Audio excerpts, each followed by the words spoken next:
The moment everything changed. The African sky blazed orange and crimson as the sun descended toward the horizon, painting the vast savanna in shades of blood and fire. It was late afternoon, 3.8 million years before the present day, in what would one day be called the Afar region of Ethiopia. The temperature, which had climbed to over 38 degrees Celsius at midday, now dropped rapidly as evening approached. A gentle breeze stirred the tall grasses, creating waves across the golden landscape that stretched endlessly in every direction. In a cluster of acacia trees near a meandering stream, a small group of Australopithecus afarensis moved through their evening routine. There were 11 individuals in this family band, 3 adult males, 4 adult females, and 4 juveniles of various ages. They had spent the productive day foraging for roots, tubers, and the occasional protein-rich insect nest. Now, as the light began to fail, an ancient instinct drove them toward the safety of their sleeping trees. Among them moved Ka, though of course she had no name, no concept of individual identity as we understand it. She was a female infant, barely 2 years old, weighing no more than 8 kilograms. Her body was covered in fine, dark hair, and her large, expressive eyes dominated a face that blended ape-like and surprisingly human features. Unlike modern human infants who would be utterly helpless at this age, Ka possessed remarkable abilities. Her hands, though tiny, could grip with surprising strength. Her feet, while adapted for bipedal walking, retained a grasping capability that modern humans lost millions of years ago. Ka clung to her mother's fur as the group made their way through the scattered woodland. Her mother, let's call her Amma, was an experienced female of approximately 15 years, in the prime of her life. Amma's body bore the scars of survival. A deep mark across her left shoulder from a leopard encounter 2 years prior, patches where hair grew thinner from old injuries, and the worn teeth of an animal who had ground tough plant materials for over a decade. The group's dynamics were complex, governed by intricate social hierarchies and relationships that scientists are only beginning to understand. The dominant male, a stocky individual with an impressive sagittal crest, led the procession toward the sleeping trees. He paused frequently, scanning the landscape with experienced eyes, his nostrils flaring as he tested the wind for predator scent. This caution was not paranoia, but survival wisdom hardened by millions of years of evolution. As the group approached their preferred sleeping grove, a cluster of 5 mature acacias whose interlocking branches provided both security and multiple escape routes, something unusual happened.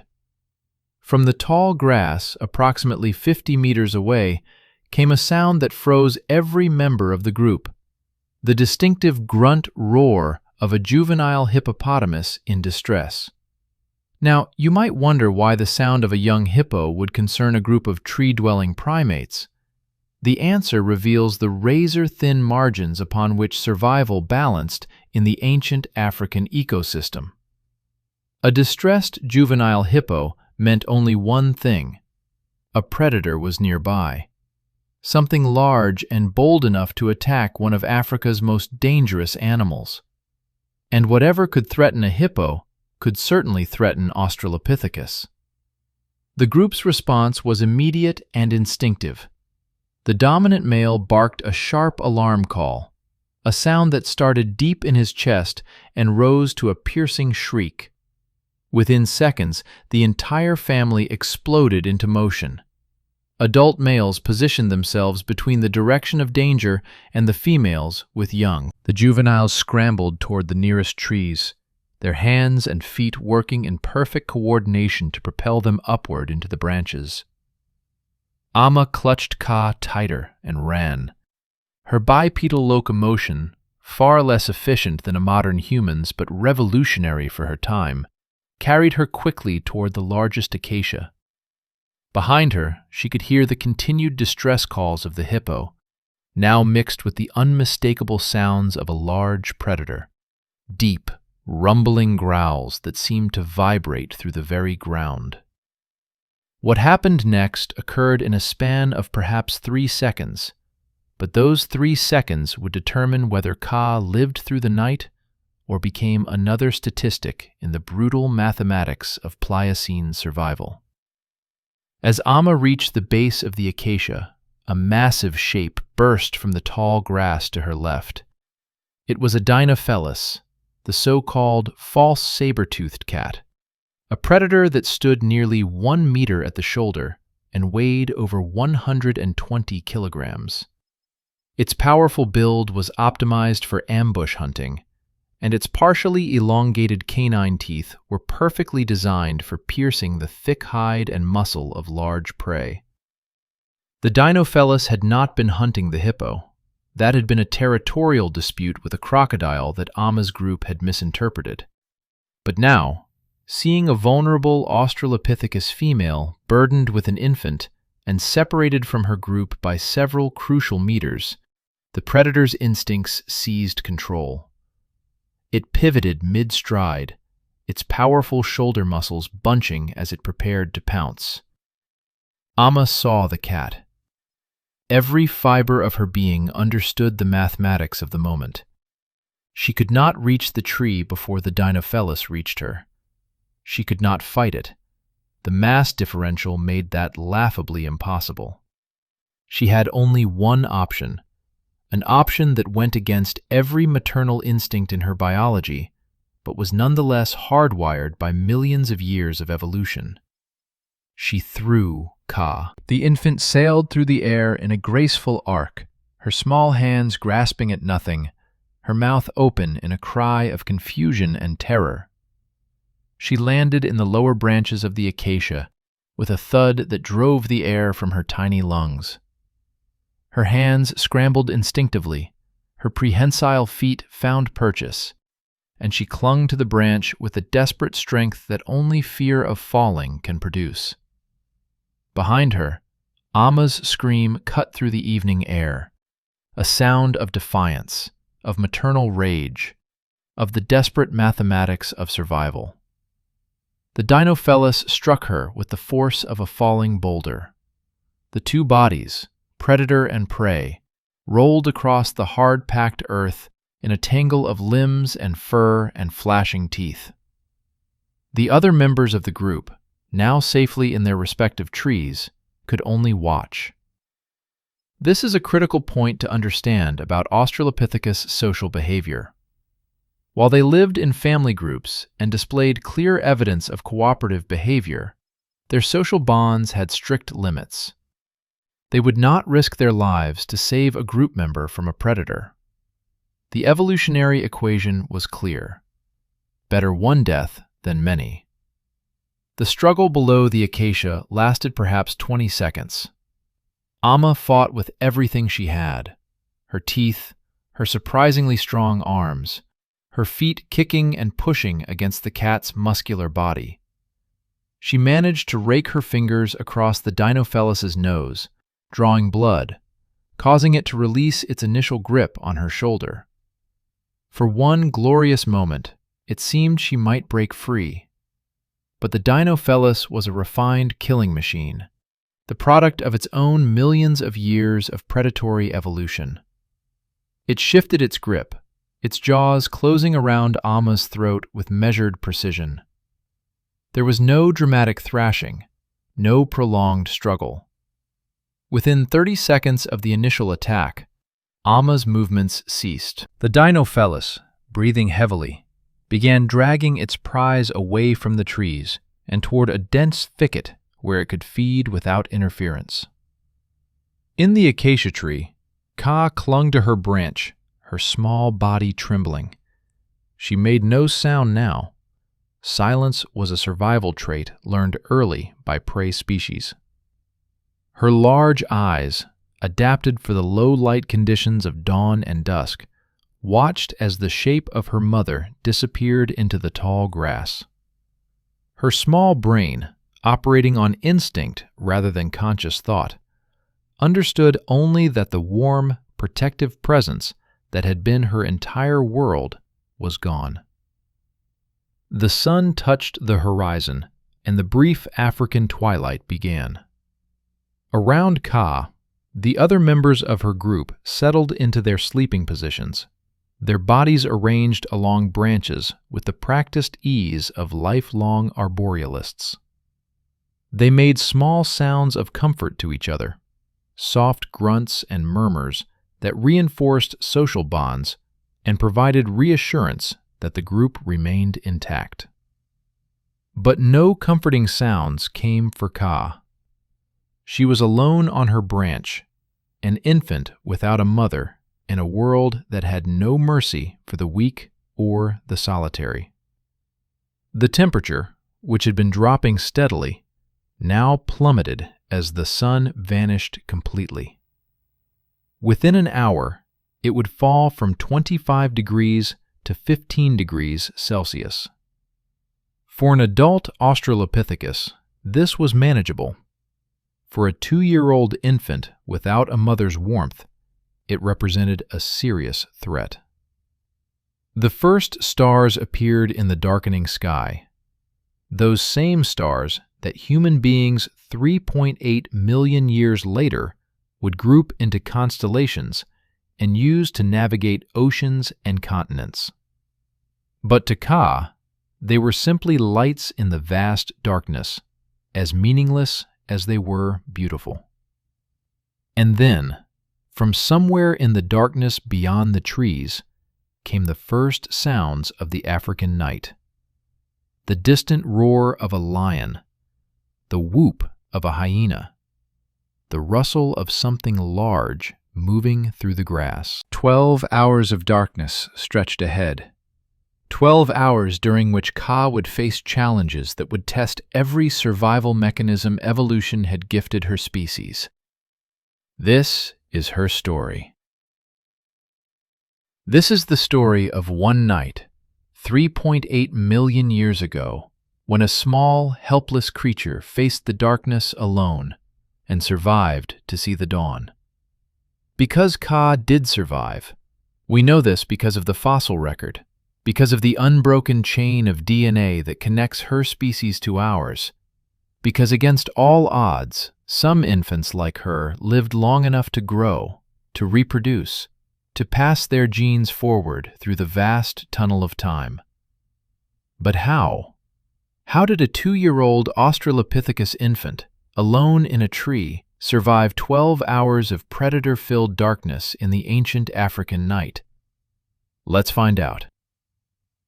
The first hour, temperature and terror. The last photons of direct sunlight vanished from the savanna at precisely 6:43 in the evening, though of course no one was counting time in the year 3.8 million BC. The transition from day to night in equatorial Africa is swift and unforgiving, a biological tripwire that separates the diurnal species from the nocturnal ones, the hunters from the hunted, the quick from the dead. Ka remained motionless on her branch, her tiny fingers locked around the rough bark with a grip that would have impressed modern rock climbers. Her branch was approximately 3 meters above the ground, high enough to discourage most opportunistic predators, but low enough that a determined climber could reach her with minimal effort. The acacia tree itself was roughly 8 meters tall, with branches that spread out in a pattern optimized by evolution to capture maximum sunlight while presenting thorns to discourage browsers. Those thorns, each one curved like a tiger's claw and sharp enough to pierce leather, now pressed against Ka's thin skin. She could feel them, not as pain exactly, since the neurological architecture for processing complex pain sensations was still millions of years from evolving, but as an insistent pressure that her nervous system registered as wrongness, as danger, as something to be avoided. But she couldn't move. Movement meant potential falling, and falling meant death. This equation was hardwired into her brain at a level far deeper than conscious thought. Even modern human infants display the Moro reflex, that startled, grasping response that appears when they feel themselves falling, an evolutionary echo of millions of years spent sleeping in trees where a loose grip meant a fatal plunge. The temperature had now dropped to 19 degrees Celsius and was falling approximately 1 degree every 12 minutes. For you and me, sitting in our climate-controlled environments, 19 degrees sounds almost pleasant, certainly not life-threatening. But consider Ka's situation through the lens of thermodynamics and surface area to volume ratios. Ka weighed 8 kilograms. Her body surface area, calculated using the same principles we apply to modern primates, was approximately 0.3 square meters.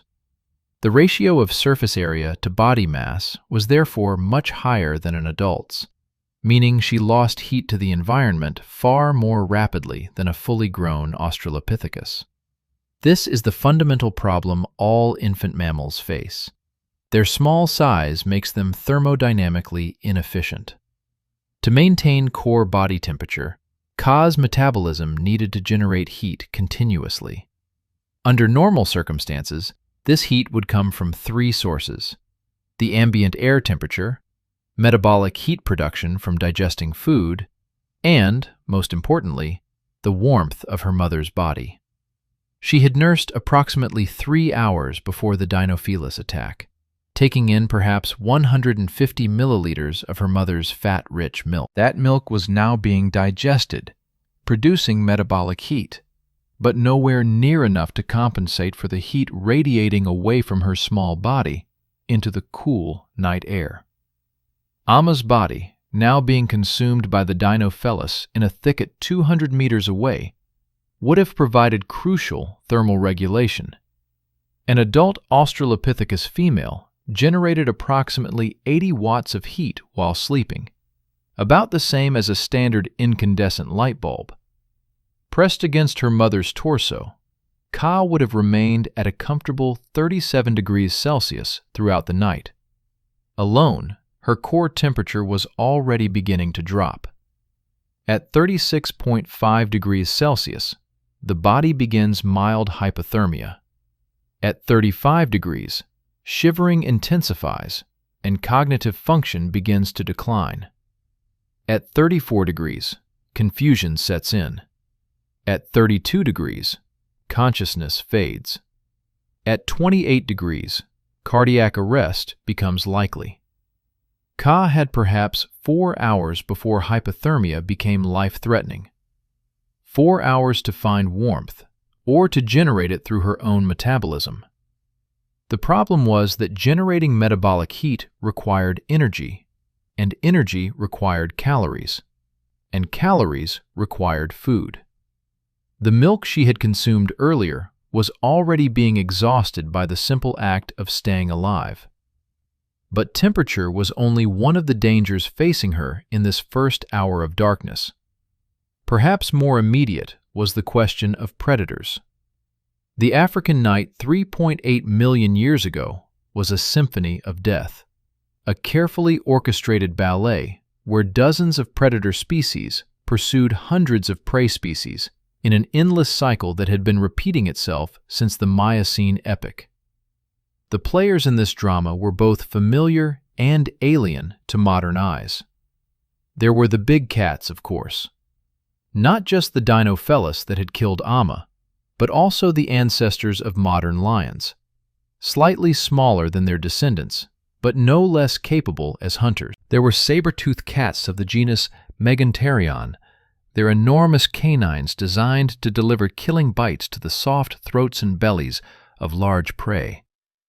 There were leopards, already perfectly evolved for their ecological niche, ambush predators capable of dragging prey twice their weight up into trees. Then there were the hyenas, not the scavengers of popular imagination, but sophisticated pack hunters with bone-crushing jaws capable of dismembering a zebra in under 30 minutes. The spotted hyena's ancestor, hyena, hunted in coordinated groups of 15 to 20 individuals, using complex vocalizations to communicate during hunts. But perhaps most terrifying to a small primate alone in a tree were the birds.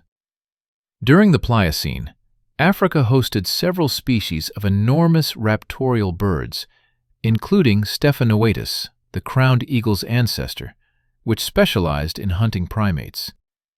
These birds, with wingspans exceeding 2 meters and talons capable of crushing a monkey's skull, hunted during the transition periods of dawn and dusk, using the low-angle light to spot prey silhouetted against the sky. And then there were the snakes. Large constrictors like the rock python, which could reach lengths of 6 meters and possessed heat-sensing pits that allowed them to hunt effectively in total darkness.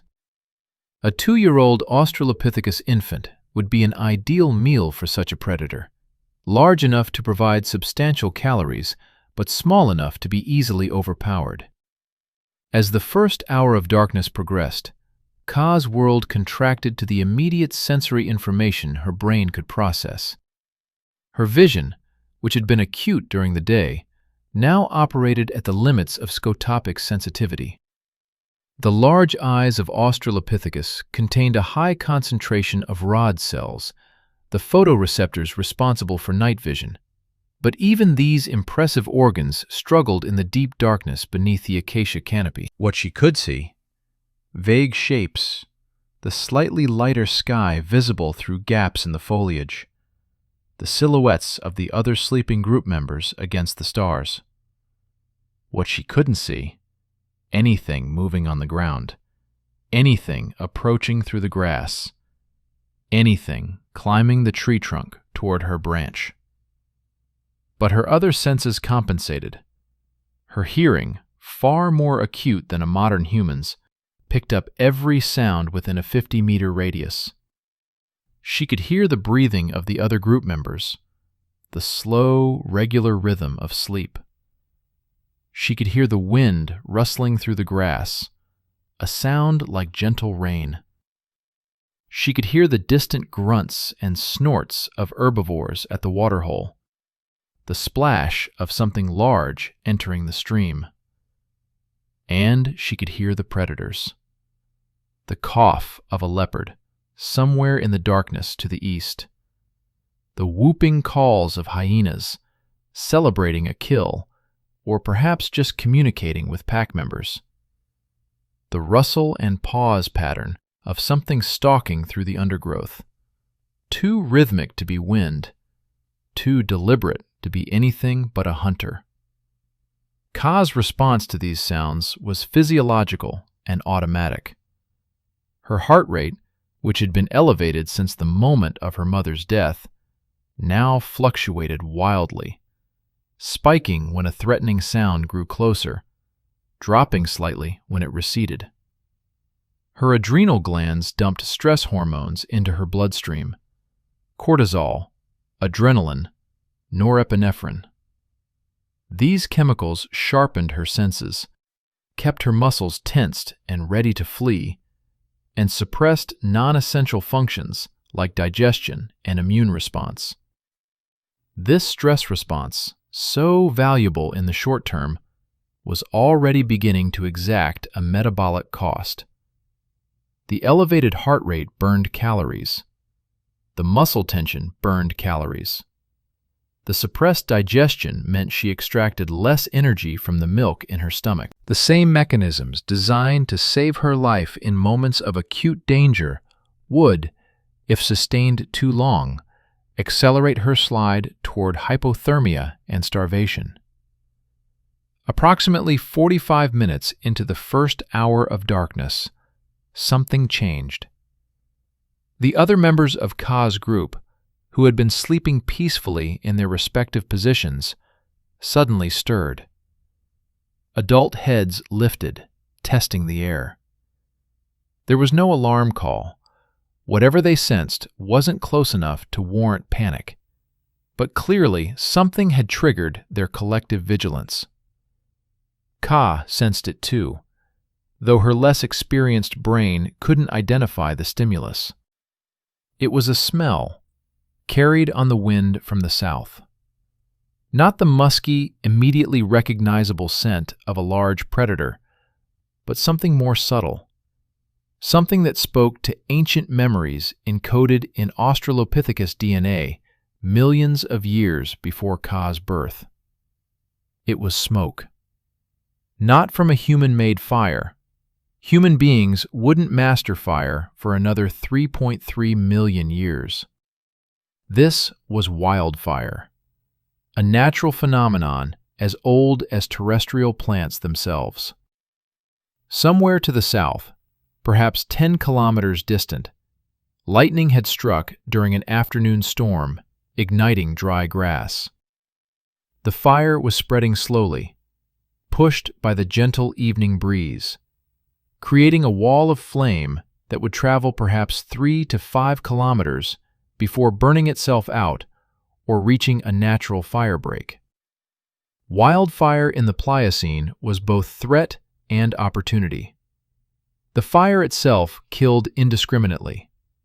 Slow-moving animals, ground-nesting birds, insects, small mammals. But it also drove prey into the open, creating hunting opportunities for predators willing to work the edges of the flame front. Lions had learned to position themselves downwind of fires, waiting for panicked herbivores to run directly into their ambushes. Hyenas followed fires to scavenge the cooked remains of animals too slow to escape. For Ka's group, the fire was still too distant to require evacuation, but its presence added another variable to the complex equation of nighttime survival.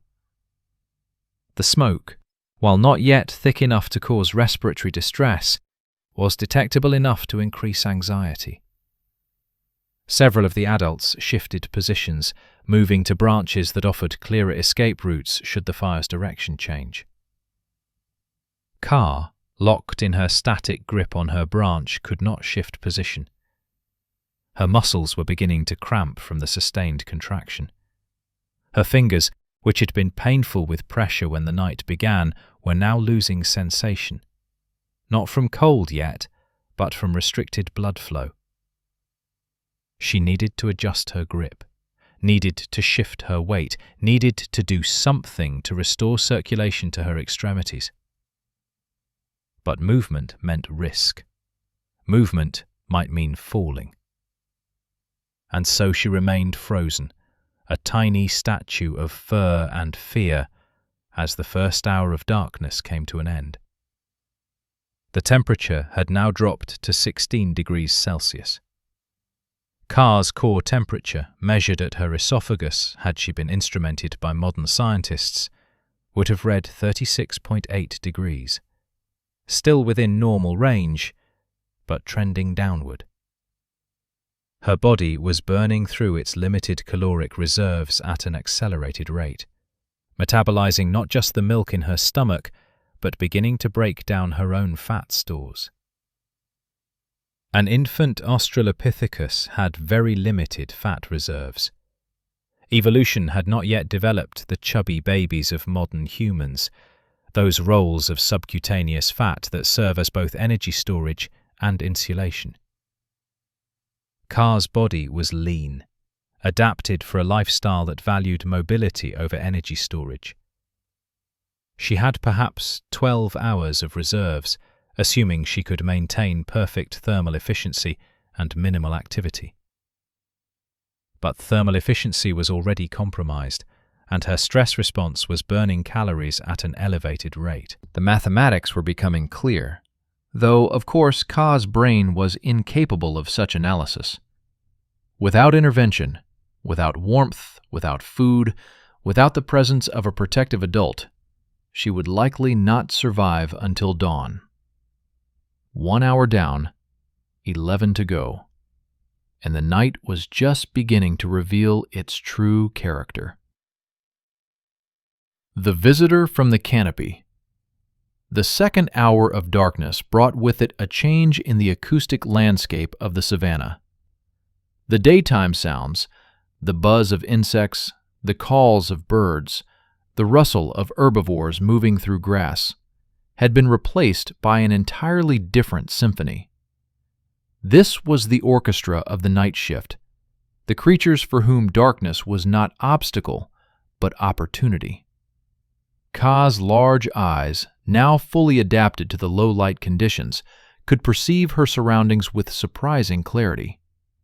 The stars above provided just enough illumination, roughly 0.002 lux, compared to the 100,000 lux of full daylight, for her rod-rich retinas to construct a monochrome image of the world. The acacia branches appeared as dark lines against the slightly lighter sky. The leaves, responding to the evening breeze, created shifting patterns of shadow and starlight. Her branch creaked softly as she finally allowed herself the smallest adjustment of position. The pain in her fingers had progressed beyond discomfort into something approaching numbness, and some deep survival instinct recognized that loss of sensation meant loss of grip strength. She carefully loosened the fingers of her left hand, allowing blood to flow back into the compressed capillaries, while maintaining her right-handed grip. The rush of sensation as circulation returned was intense. Not quite pain, but a fierce tingling that her simple nervous system registered as deeply unpleasant. She was learning something that every creature that sleeps in trees must learn: the art of the rotating grip. Shifting weight and position throughout the night to prevent any single muscle group from failing due to fatigue or oxygen deprivation. The adults in her group did this unconsciously, their bodies automatically adjusting every 20 to 30 minutes. Kaa, lacking both experience and the comfort of security, was learning through desperate necessity. The temperature had stabilized temporarily at 15 degrees Celsius. It would not drop much further until the hours before dawn. But Kaa's core temperature continued its slow descent. She was now at 36.4 degrees, approaching the threshold where her body would activate more aggressive thermoregulation strategies. Soon, she would begin to shiver. Shivering is a remarkable evolutionary adaptation, a way of generating heat through rapid muscle contractions. It can increase heat production by up to 5 times the basal metabolic rate. But it comes at a tremendous caloric cost, and Kaa's reserves were already depleting faster than was sustainable. It was approximately 1 hour and 20 minutes into darkness when Kaa first became aware that she was not alone on her branch. The awareness came not from sight or sound, but from vibration. The branch, which had been still except for the gentle movement caused by wind, now transmitted a new pattern of oscillation. Something was moving along it, something with weight and purpose. Kaa's entire body went rigid, every muscle locking simultaneously. Her pupils dilated to their maximum aperture, pulling in every available photon. Her heart rate, which had been settling into a steadier rhythm, exploded into rapid percussion. 140 beats per minute, 150, 160. The vibration came closer. In the darkness, she could see nothing, but she could feel the branch moving with each step of the approaching creature. Her brain, operating on pure instinct, ran through the limited catalog of responses available to her. Flee upward? Impossible. She lacked the strength and coordination to climb higher. Flee downward? Suicidal. The ground belonged to the big predators. Call for help? The group had already demonstrated that help would not come, and any sound might attract attention from worse threats. So she froze, becoming as still as the wood she clung to, and waited. The creature came into view slowly, emerging from the darkness like a materialization rather than a physical arrival. It was approximately half Ka's size, covered in dense fur that appeared nearly black in the starlight. Its eyes, positioned forward on its face, indicating a predatory lifestyle, reflected the ambient light with an eerie green shine. Its hands, remarkably similar to Ka's own, gripped the branch with casual confidence as it advanced. It was a galago, specifically a species ancestral to the modern greater galago, or bush baby. This particular individual was an adult male, approximately 2 kilograms in weight, with enormous eyes adapted for nocturnal hunting and powerful hind legs that could propel it 3 meters through the air in a single leap. Galagos occupy a fascinating position in the primate family tree. They are prosimians, members of a lineage that diverged from the anthropoid primates, the line that would eventually produce monkeys, apes, and humans, somewhere around 63 million years ago. Yet despite this ancient split, they share numerous features with their distant cousins: grasping hands, forward-facing eyes, and complex social behaviors. This particular galago was hunting. His diet consisted primarily of insects, tree gum, and fruits, but he was an opportunistic feeder, always alert for unexpected sources of nutrition. His enormous eyes, which weighed more than his brain, gave him exceptional night vision, roughly 50 times more sensitive than Ka's already impressive capabilities. He had noticed Ka from 20 meters away, her silhouette breaking the normal pattern of the branch. His approach was cautious. At 2 kilograms, he was far too small to pose any threat to even an infant Australopithecus, but caution was a trait that survival had burned into his behavioral repertoire. For all he knew, Ka might be the bait in some larger predator's trap. The galago stopped approximately 1 meter from Ka, his head tilting in a gesture that would be eerily familiar to modern pet owners. He was assessing, analyzing, trying to fit this small, motionless creature into his mental catalog of savanna fauna. The scent was primate, that much was clear. The size was juvenile. The behavior was unusual. Most primates, when threatened, either fled or postured aggressively. This one simply froze.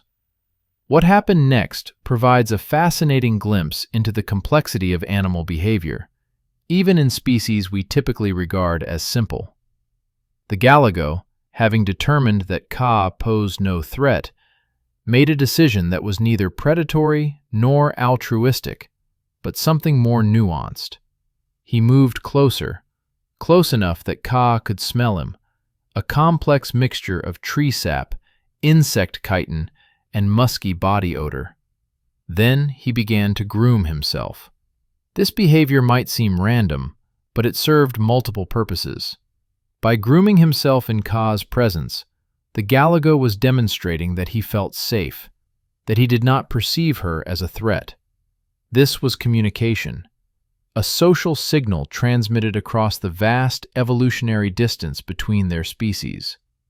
More practically, the act of grooming, the motion of his hands through his fur, the small sounds he made, provided Ka with crucial information. If the galago felt safe enough to groom, it meant no immediate predator was nearby.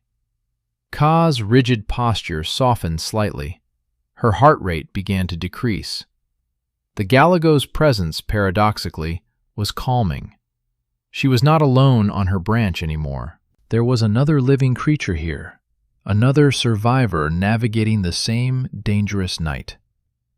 The galago, having completed his brief grooming session, suddenly sprang forward with explosive power. His legs, which could generate forces of over 20 times his body weight, launched him into space. For a moment, he was airborne, arms and legs outstretched, a tiny silhouette against the stars. He landed on a branch 2.5 meters away with perfect precision, the branch barely bending under his minimal weight. And then he was gone, vanishing into the canopy as suddenly as he had appeared. But his brief visit had provided Ka with something precious, proof that survival was possible, that creatures smaller and more vulnerable than herself were successfully navigating this darkness, that the night, while dangerous, was not immediately lethal to everything it touched. This psychological shift, from paralyzing terror to cautious hope, had physiological consequences. Ka's cortisol levels, which had been steadily climbing, now plateaued. Her heart rate settled into a more sustainable rhythm. Her breathing, which had been shallow and rapid, deepened slightly. These small changes improved her efficiency, reducing the rate at which she burned through her limited calories.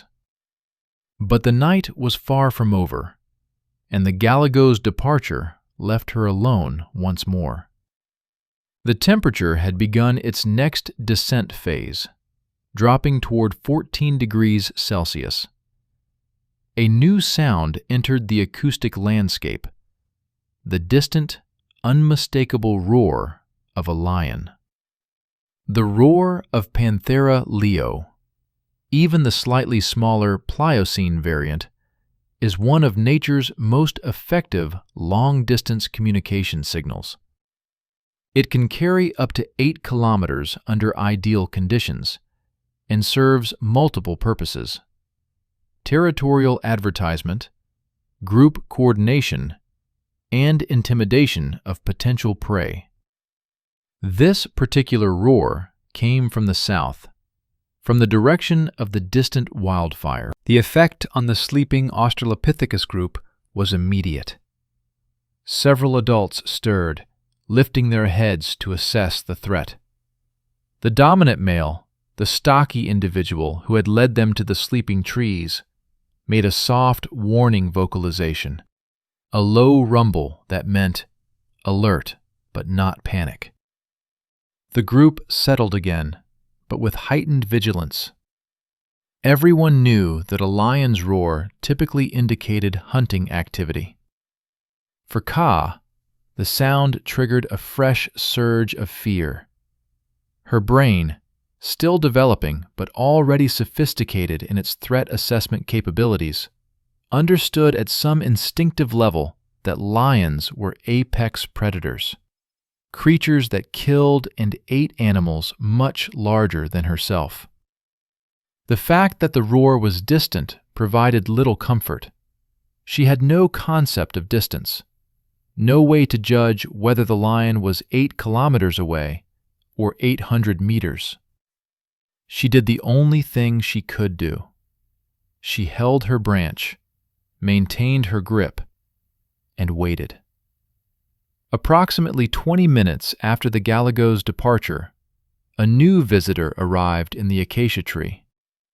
This one was not a primate, but a bird, specifically a nightjar of a species now extinct but ancestral to the modern fiery-necked nightjar. This individual was a female, approximately 28 centimeters in length, with cryptic plumage patterned in browns and grays that made her virtually invisible against tree bark. The nightjar landed on a branch roughly 2 meters above and 1 meter to the left of Ka's position. She had been hunting insects attracted to the acacia's flowers, moths primarily, which she captured in mid-flight using her enormous gape and the stiff bristles surrounding her beak. A successful night's hunting might net her 30 to 40 moths, providing the calories needed to sustain her high metabolism. The bird's presence went unnoticed by Ka initially. Nightjars are masters of stillness, often remaining motionless for hours while they digest their meals or wait for the next hunting opportunity. But when the nightjar shifted position to accommodate a particularly large moth she had just swallowed, the movement caught Kaa's attention. Kaa's eyes tracked upward, finding the bird's silhouette. Unlike the galago, the nightjar was not a threat. Birds of her size posed no danger to primates. But the nightjar's presence provided valuable information. Birds are highly sensitive to predator presence. They will not settle and feed in areas where large ground predators are actively hunting. The nightjar's calm demeanor suggested that the immediate vicinity of the acacia tree was, for the moment, relatively safe. This was the pattern that would repeat throughout the night.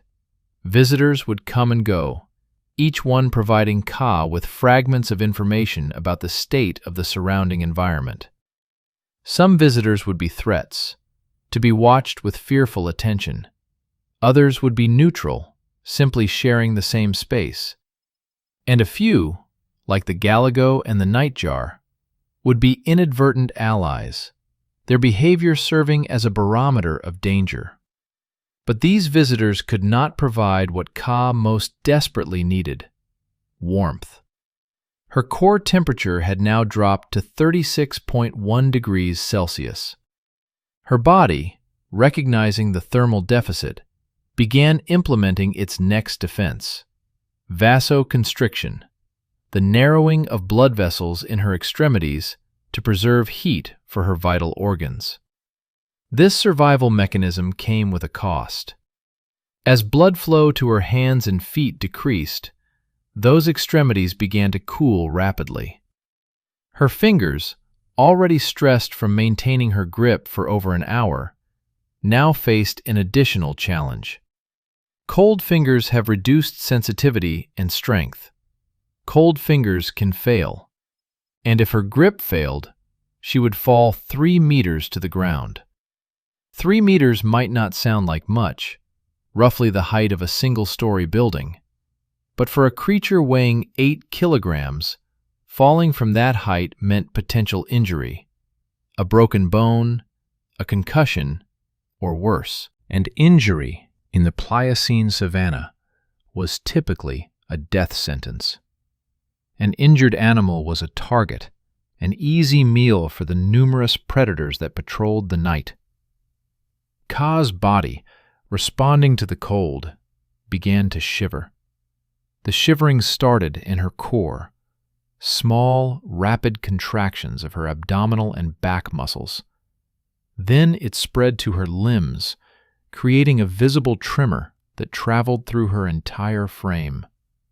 The shivering generated heat, elevating her metabolic rate, fighting back against the relentless pull of hypothermia. But it also burned calories at an accelerated rate. The milk she had consumed before the attack was now fully digested. Her body was beginning to metabolize its own fat stores, and after that, it would begin breaking down muscle tissue. She was entering the early stages of starvation, not the dramatic end-stage starvation of popular imagination, but the subtle, progressive energy depletion that kills slowly and quietly. 2 hours down, 10 to go. The nightjar above her suddenly burst into flight, startled by something Kaa could not see. The bird's departure left the branch swaying gently, and in that moment of disturbance, Kaa heard something that made her small heart freeze in her chest. Something was climbing the acacia tree. Something heavy. Something with claws that scraped against bark as it ascended. And it was coming from below. The leopard. The sound of claws on bark is unmistakable to any creature that has evolved in trees. It is a specific frequency, a particular rhythm of scrape and grip that speaks directly to the most ancient parts of the primate brain. the parts that remember when our ancestors were small, vulnerable mammals hiding from the dinosaurs' successors in the Cretaceous forests. Ka heard it and understood, though she had no words for understanding, no conscious thought process. Her body simply knew. Predator. Climbing. Approaching. The other members of her group heard it too. The response was immediate but controlled. No panic calls, no wild flight. These Australopithecus had survived by understanding a crucial principle. Sometimes, the best response to danger is stillness. Movement attracts attention. Silence provides camouflage. The adults froze in their positions, becoming extensions of the branches they clung to, betting their lives on the hope that the climbing predator might pass by without noticing them. The climbing continued, steady and methodical. Whatever was ascending the acacia tree was not rushing. It had no need to. Leopards, which is what this climber most certainly was, are perhaps the most perfectly adapted arboreal predators Africa has ever produced. Their shoulder and forelimb musculature is specifically designed for vertical climbing. Their retractable claws provide grip without damaging the sensitive pads of their paws. Their tail, nearly as long as their body, serves as a counterbalance, allowing them to navigate branches that would be impossible for other large predators. This particular leopard was a female, approximately 45 kilograms in weight, smaller than the males, but no less capable as a hunter. She was in her prime, perhaps 6 years old, bearing the scars of territorial disputes and failed hunts that marked her as an experienced survivor. Her spotted coat, which provided exceptional camouflage in dappled sunlight, was less effective in the darkness, but still broke up her outline enough to make her difficult to track visually. She was not hunting the Australopithecus group, at least, not specifically. She had made a kill earlier in the evening, a young impala, approximately 20 kilograms, and had dragged it up into an adjacent tree to protect it from scavenging hyenas. That tree, located roughly 30 meters from the acacia grove where Ka's group slept, was where the leopard had cached her meal in a fork between two large branches. But leopards are territorial animals, and this grove of acacias fell within her range. She patrolled her territory regularly, marking trees with scent glands, checking for intruders, and occasionally investigating interesting sounds or smells.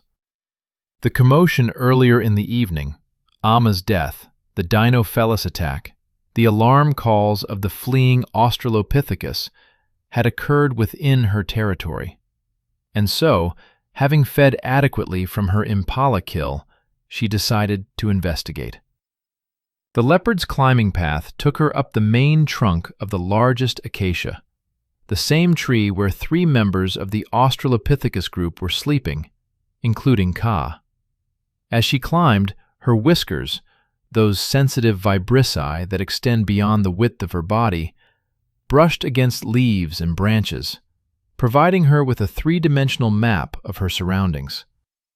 Her night vision, approximately 6 times more sensitive than a human's, allowed her to see the sleeping primates clearly despite the darkness.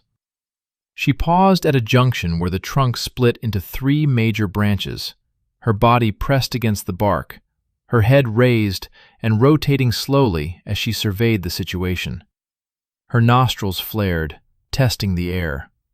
She could smell them, the distinctive musky scent of Australopithecus mixed with the sharper odors of stress hormones. Fear had a smell, and the acacia reeked of it. From the leopard's perspective, the situation was interesting but not immediately compelling. Australopithecus were not her preferred prey. They were alert, quick, and capable of fighting back with surprising effectiveness when cornered. Their meat-to-effort ratio was poor compared to antelopes or young warthogs. Moreover, attacking primates in trees came with risks, They could mob her, multiple individuals biting and clawing simultaneously, potentially causing injuries that could fester and become infected. But she had noticed something the adult Australopithecus had not: the small, isolated infant clinging to a lower branch. Kaa's position, separated from the main group, marked her as vulnerable. An experienced predator like this leopard recognized opportunity when she saw it. The leopard began moving along the branch that would bring her closer to Kaa's position. She moved with liquid grace, her body flowing over obstacles, her paws finding purchase with unconscious precision. Each step was silent, weight distributed perfectly to prevent any telltale creaking of wood. Kaa watched her come. The infant's large eyes, capable of detecting movement in near-total darkness, tracked the predator's approach with the horrible clarity of the condemned watching the executioner. She could see the leopard's spotted coat, the powerful muscles moving beneath the fur, the tail swaying for balance. She could see the eyes, those forward-facing, predatory eyes that fixed on her with the same calculating assessment a human chess master might give a board position. The mathematics of the moment were brutally simple. The leopard was 4 meters away. At her current pace, she would reach Kaa in approximately 30 seconds. Kaa could not outrun her. Even if the infant's climbing skills had been adequate, which they weren't, the leopard could move through trees 5 times faster. Kaa could not fight her. The mass differential was more than 5 to 1, and the leopard possessed weapons that evolution had refined over millions of years. Kaa could only do what countless prey animals before her had done in the moments before death. She could wait and hope for a miracle. The miracle came not from divine intervention, but from social dynamics and the complex calculations that govern predator behavior. The dominant male Australopithecus, the stocky individual with the sagittal crest, had been watching the leopard's approach with the same intensity as Kaa. He faced a decision that revealed the sophisticated nature of Australopithecus' social cognition. The infant was not his offspring. Genetic analysis of fossilized remains from this period suggests that Australopithecus males typically did not sire young within their immediate group, but rather with females from adjacent groups during seasonal gatherings. The infant's mother was dead, removing any alliance obligation. By the cold logic of evolutionary fitness, he had no reason to risk his life for this orphan. But evolution had also shaped Australopithecus to be social creatures. Group cohesion provided survival advantages: better predator detection, more efficient foraging, improved defense of resources. A group that allowed its juveniles to be picked off one by one would not survive as effectively as a group that defended its young. Moreover, individual recognition and primitive empathy, the ability to model another creature's mental state, were already emerging in these early hominins. The dominant male made his choice. He barked, a sharp, explosive sound that shattered the night's quiet. The alarm call was immediately echoed by the other adults, creating a chorus of warning sounds that transformed the acacia grove from a silent hiding place into an auditory beacon of distress. The effect on the leopard was not immediate panic, but rather a rapid recalculation of risk versus reward. The barking told her several things. The group was alert, they had identified her presence, and they were willing to make noise, which meant they felt they had strength in numbers. A lone, isolated infant was easy prey. An infant protected by a vocal, alert group was a different proposition entirely. The leopard froze, her body coiled on the branch, her tail lashing in irritation. She stared at the dominant male, who had now moved to a more exposed position, making himself visible, advertising his presence. This was a threat display, a way of saying, "I see you, and if you continue, you will have to deal with me." For a long moment, perhaps 15 seconds that felt like hours, the leopard considered her options. The infant was still accessible, still vulnerable, but the group was aroused now, awake and alert. If she attempted to take the infant, they would mob her, and while she could likely survive such an encounter, the risk of injury was real. A deep bite to a paw could cripple her ability to hunt. A scratch across her eyes could blind her. The leopard made her decision with the same calculating pragmatism that governed all her choices. She turned, her powerful body pivoting on the branch with feline grace, and began descending the tree. Not quickly, that would signal defeat, but at a measured pace that communicated, "I'm leaving by choice, not because you forced me." The descent took approximately 40 seconds. When the leopard's paws finally touched the ground, she paused briefly, looking back up at the acacia tree. Then she melted into the darkness, her spotted coat disappearing into the tall grass as completely as if she had never existed. The Australopithecus group did not immediately settle. The alarm calls continued for another 2 minutes, gradually decreasing in frequency and intensity as the adults confirmed that the threat had truly departed. Finally, the dominant male gave a soft grunt, an all-clear signal, and the group began to relax. But Ka did not relax. Her small body continued to tremble, though now it was impossible to distinguish between the shivering from cold and the trembling from fear. Her heart rate, which had spiked to over 180 beats per minute during the leopard's approach, slowly declined but remained elevated. The adrenaline flooding her system would take time to metabolize.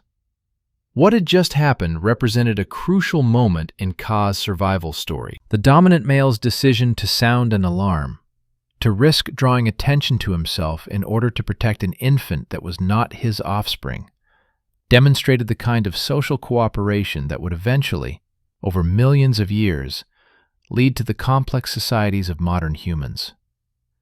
It was not altruism in the pure sense. It was enlightened self-interest, the recognition that a group's strength depends on protecting its vulnerable members. But this protection had its limits. The alarm had driven off the leopard, but it had also advertised the group's location to every predator within earshot. The dominant male had made a calculated gamble. Better to reveal their position than to lose a group member. But now they were exposed, marked, known to every hunter prowling the night. The temperature had dropped to 13.5 degrees Celsius. Ka's core temperature was now at 35.8 degrees, officially hypothermic, though still far from the dangerous levels where consciousness begins to fade. Her shivering had intensified, becoming nearly continuous.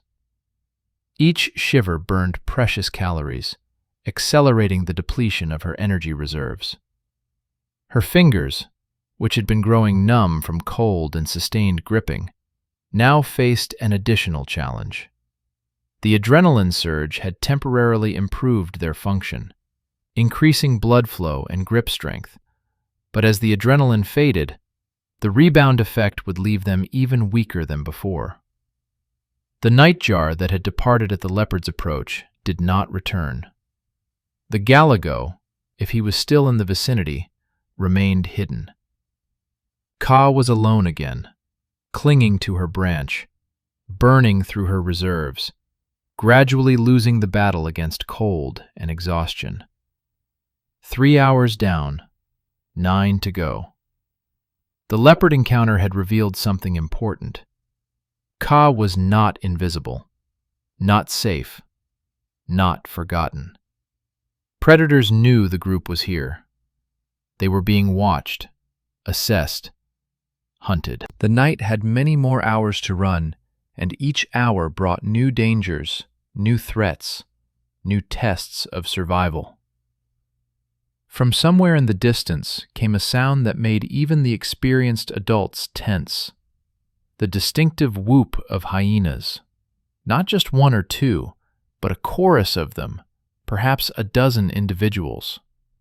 The sound grew louder, closer, suggesting the pack was moving through the area, hunting or perhaps following scent trails from earlier kills.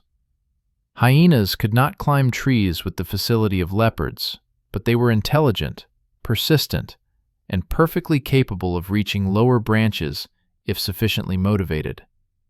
And Kaa's branch, 3 meters above the ground, was well within the jumping reach of a determined hyena. The dominant male heard the approaching pack and made another decision. He began moving through the canopy, branch by branch, heading toward Kaa's position. His intention was clear.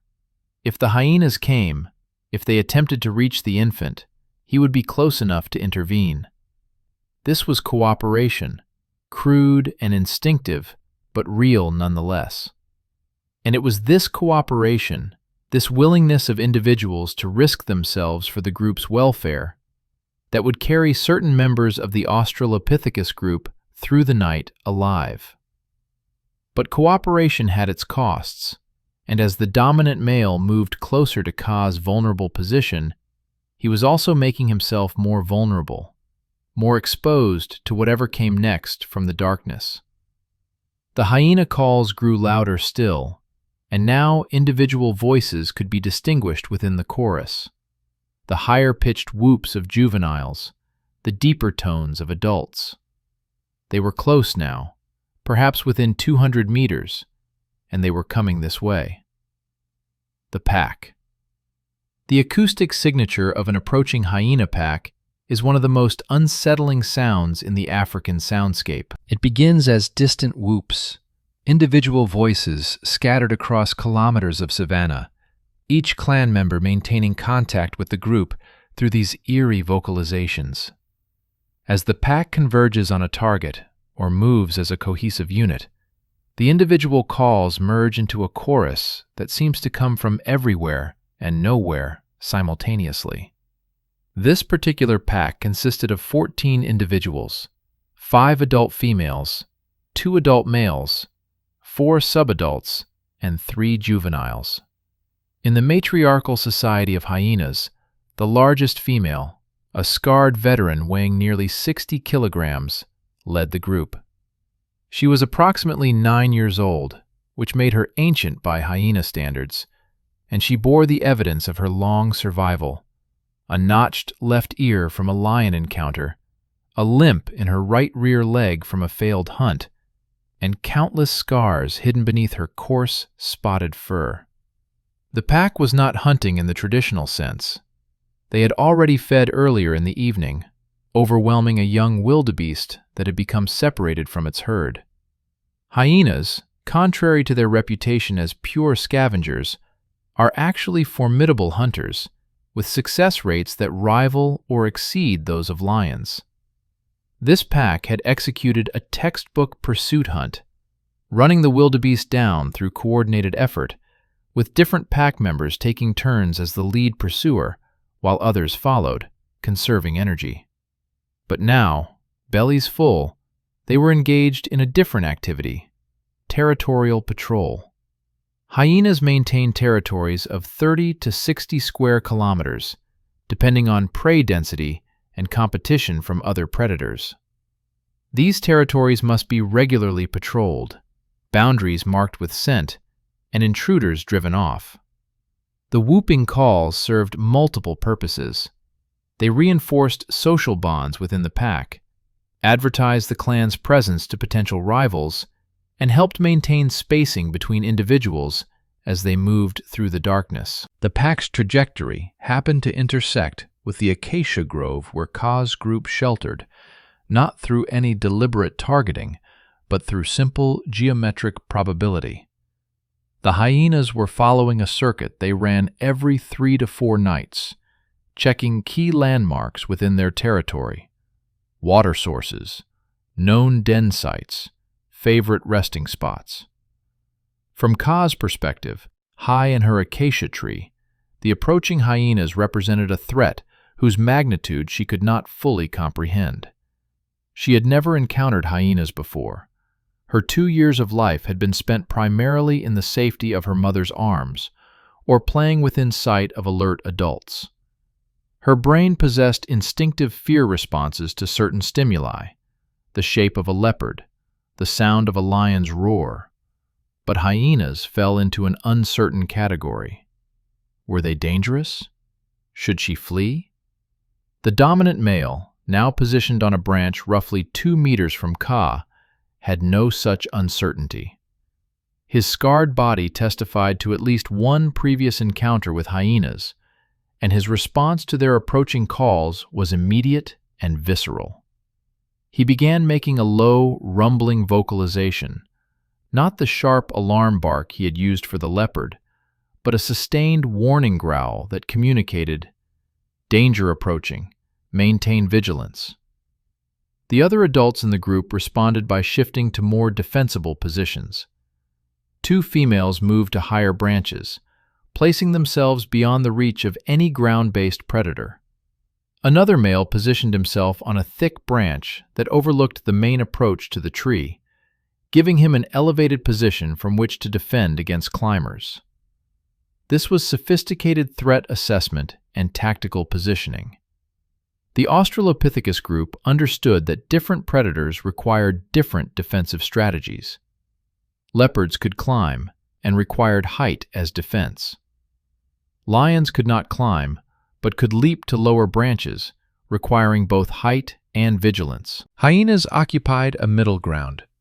They could not climb with the facility of leopards, but they were intelligent enough to problem solve, persistent enough to wait out prey, and strong enough to pull down animals much larger than themselves. The first hyena to arrive at the acacia grove was one of the subadults, a 3-year-old female still learning the nuances of hunting and territory maintenance. She emerged from the tall grass roughly 15 meters from Ka's tree, her head low as she followed a scent trail that had caught her interest. In the starlight, her distinctive profile was clearly visible. The sloping back created by front legs longer than rear legs, the powerful jaw structure capable of crushing bone, the alert ears constantly swiveling to catch sounds. She had found the scent trail of the Dinofelis, the false saber-toothed cat that had killed Amma hours earlier. The cat had dragged its kill through this area, leaving a clear olfactory signature of blood, torn flesh, and predator musk. For a young hyena still developing her hunting and scavenging skills, such a trail represented opportunity. Where there had been a kill, there might be remains to scavenge, or at least valuable information about predator movements in the territory. The subadult hyena followed the scent trail with her nose nearly touching the ground, her entire attention focused on the chemical story written in the earth. This intense concentration left her momentarily vulnerable to surprise, and when the dominant male Australopithecus barked sharply from his branch above, the young hyena jumped nearly half a meter into the air, startled by the sudden noise. Her reaction was not fear, but irritation. Hyenas, particularly when in a pack, are remarkably bold animals. They have been observed stealing kills from lions, driving leopards from trees, and even confronting elephants at waterholes. A barking primate in a tree was surprising but not threatening. The young hyena looked up at the acacia, her eyes finding the silhouettes of the Australopithecus group against the stars. Her brain, which was proportionally larger and more complex than most carnivores, processed the situation quickly. Primates in trees. Multiple individuals. Alert and vocal. Conclusion: not worth the effort of investigation. She might have simply moved on, continuing to follow the Dinofelis scent trail, except that at that moment, the rest of the pack arrived. The matriarch emerged from the grass first, her bulk and confident posture immediately establishing her dominance. She was followed by the other adults and subadults, a loose formation that spread out to cover approximately 30 meters of frontage. The matriarch noticed the young hyena's interest in the acacia tree and padded over to investigate. Unlike her subordinate, she did not focus on the scent trail on the ground. Instead, she looked up at the tree, her neck craning to see the branches above. Her night vision was excellent. Hyenas have a tapetum lucidum, a reflective layer behind the retina that effectively gives them 2 passes at capturing photons, and she could see the Australopithecus group clearly. What happened next revealed the sophisticated cognitive abilities of hyena social behavior. The matriarch sat down, her haunches settling onto the cool earth, and simply watched the tree.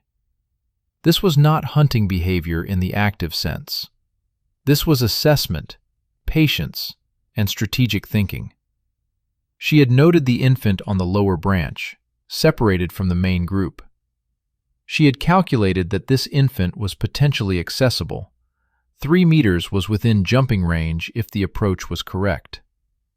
But she had also noted the alert adults, the defensive positions, the clear signs that this group was prepared to defend itself.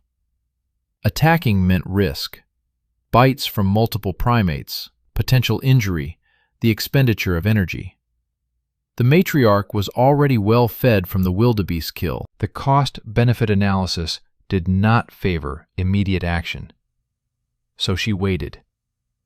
And waiting is one of the most terrifying predatory behaviors for prey animals to experience. The leopard's active approach had been frightening but comprehensible. It was a threat that could be tracked, assessed, and responded to. The hyena matriarch's patient observation was more psychologically devastating. She communicated through her stillness. I have time. I can wait. Eventually, you will make a mistake. Other pack members, taking their cue from the matriarch, also settled into resting positions around the acacia grove. Not all of them. 3 individuals continued the territorial patrol, moving off into the darkness to check other areas. But the core group remained. The matriarch, 3 other adults, and 2 subadults. 6 hyenas, forming a loose perimeter around the trees where Ka's group sheltered. The psychological impact on the Australopithecus group was profound. The dominant male's warning growls intensified. The females made soft, anxious vocalizations to each other. The group's stress hormones spiked again, triggering physiological responses that, while adaptive in short bursts, were costly over extended periods. For Ka, the hyena's presence added a new dimension to her survival challenge. She had been cold before. Now she was cold and terrified. She had been alone before. Now she was alone and besieged. Her shivering intensified, driven by both hypothermia and fear. Her small body was burning through calories at an unsustainable rate, metabolizing the last of her fat reserves. Her core temperature had dropped to 35.5 degrees Celsius. This was moderate hypothermia, serious but not immediately life-threatening. However, the trajectory was concerning. She was losing approximately 0.2 degrees per hour, and without intervention, she would reach dangerous levels, below 34 degrees, within approximately 7 hours. Could she survive 7 more hours until dawn? The mathematics suggested it would be close. The hyenas maintained their vigil for approximately 40 minutes. During that time, they engaged in various maintenance behaviors, grooming themselves, play fighting between the 2 subadults, and periodic scent marking of nearby grass tufts and rocks. The matriarch remained focused on the tree, her gaze returning repeatedly to Ka's isolated position. Then, Without any obvious signal, the matriarch stood and began walking away from the acacia grove. The other pack members immediately rose and followed, forming up into their loose traveling formation. Within 2 minutes, the entire group had disappeared into the tall grass, their whooping calls receding into the distance as they continued their territorial circuit. The departure was not surrender or defeat. It was simply a pragmatic decision. The potential reward did not justify the continued investment of time. The hyenas had other areas to patrol, other opportunities to investigate. They would remember this location, remember the presence of the Australopithecus group, and might return later in the night if their patrol route brought them through this area again. The Australopithecus group did not immediately relax. The dominant male maintained his vigilant position for another 20 minutes, his eyes scanning the darkness, his nostrils testing the air for hyena scent. Only when he was satisfied that the threat had truly departed did he give the soft grunt that signaled safety. The relief that swept through the group was almost tangible. Several individuals shifted to more comfortable sleeping positions.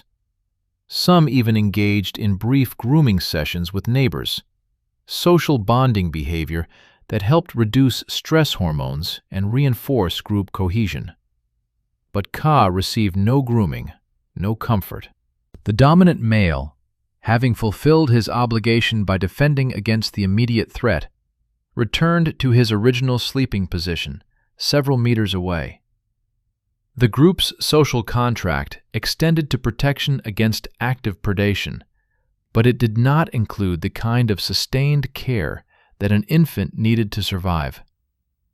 Ka was left alone once more, clinging to her branch, shivering continuously now, her small reserves depleting with every passing minute. The hyena encounter had cost her dearly in terms of stress-induced calorie consumption. Her metabolism, already elevated by hypothermia, had been pushed even higher by fear. She had perhaps burned an additional 100 calories during the siege, a significant fraction of her remaining reserves. The temperature had reached its nightly low point, 13 degrees Celsius. This was as cold as it would get before the pre-dawn hours began the slow warming trend toward sunrise. But Ka's core temperature continued to drop because she could no longer generate enough metabolic heat to maintain homeostasis. She was at 35.3 degrees and falling. 5 hours down, 7 to go. The night had reached its midpoint, that darkest period between midnight and 3 in the morning, when nocturnal hunters are most active, when prey animals are most vulnerable, when the margin between survival and death becomes thinnest. Ka had survived the leopard, survived the hyenas, but these victories were Pyrrhic if she could not also survive the cold. Her fingers, gripping the branch with desperate strength, were losing sensation. The combination of sustained pressure and reduced circulation from vasoconstriction was cutting off blood flow to her extremities. Soon, very soon, she would face a choice: loosen her grip and risk falling, or maintain her grip until her fingers became so damaged that they failed anyway. From the darkness came a new sound, something Ka had not heard before this night: the distant, almost musical chirping of a spotted eagle owl. The owl was hunting, calling to its mate, advertising its presence to potential rivals. To Ka, the sound was simply another element in the overwhelming acoustic chaos of the African night. Another threat, another source of stress, another drain on her depleting reserves. But the owl's presence actually indicated something positive. The hyenas had moved far enough away that other predators were resuming their normal activities. The night was resetting to its baseline state of distributed danger rather than the concentrated threat of a siege. The dominant male, from his position several meters away, made a soft vocalization, not directed at Ka specifically, but a general comfort sound to the group. It was a signal that the worst was over, that they had survived another threat, that dawn would eventually come. But dawn was still 7 hours away, and Ka, shivering on her branch, burning through her final reserves, falling deeper into hypothermia with every passing minute, might not survive to see it. The crisis point. The hours between midnight and 3 in the morning represent a biological nadir for most diurnal creatures. Core body temperature reaches its lowest point. Metabolic rates slow. Immune function weakens. Even healthy, well-fed adults experience decreased cognitive function and physical performance during these hours. For Ka, cold, exhausted, and starving, this period would push her to the absolute limits of survival. Her core temperature had dropped to 35.1 degrees Celsius. This was significant moderate hypothermia, the threshold where serious physiological impairments begin to manifest. Her shivering, which had been continuous for the past 3 hours, was now beginning to become less effective. This was not because she was warming up, quite the opposite. It was because her muscles were running out of glucose and glycogen, the fuels needed to sustain the rapid contractions that generated heat. When shivering fails, the body has few options remaining. It begins breaking down proteins, muscle tissue, to generate energy. This is a desperate measure, essentially cannibalizing itself to stay alive. But protein metabolism is less efficient than burning carbohydrates or fats, producing less heat per gram consumed. It is a losing strategy, a slow spiral toward system failure.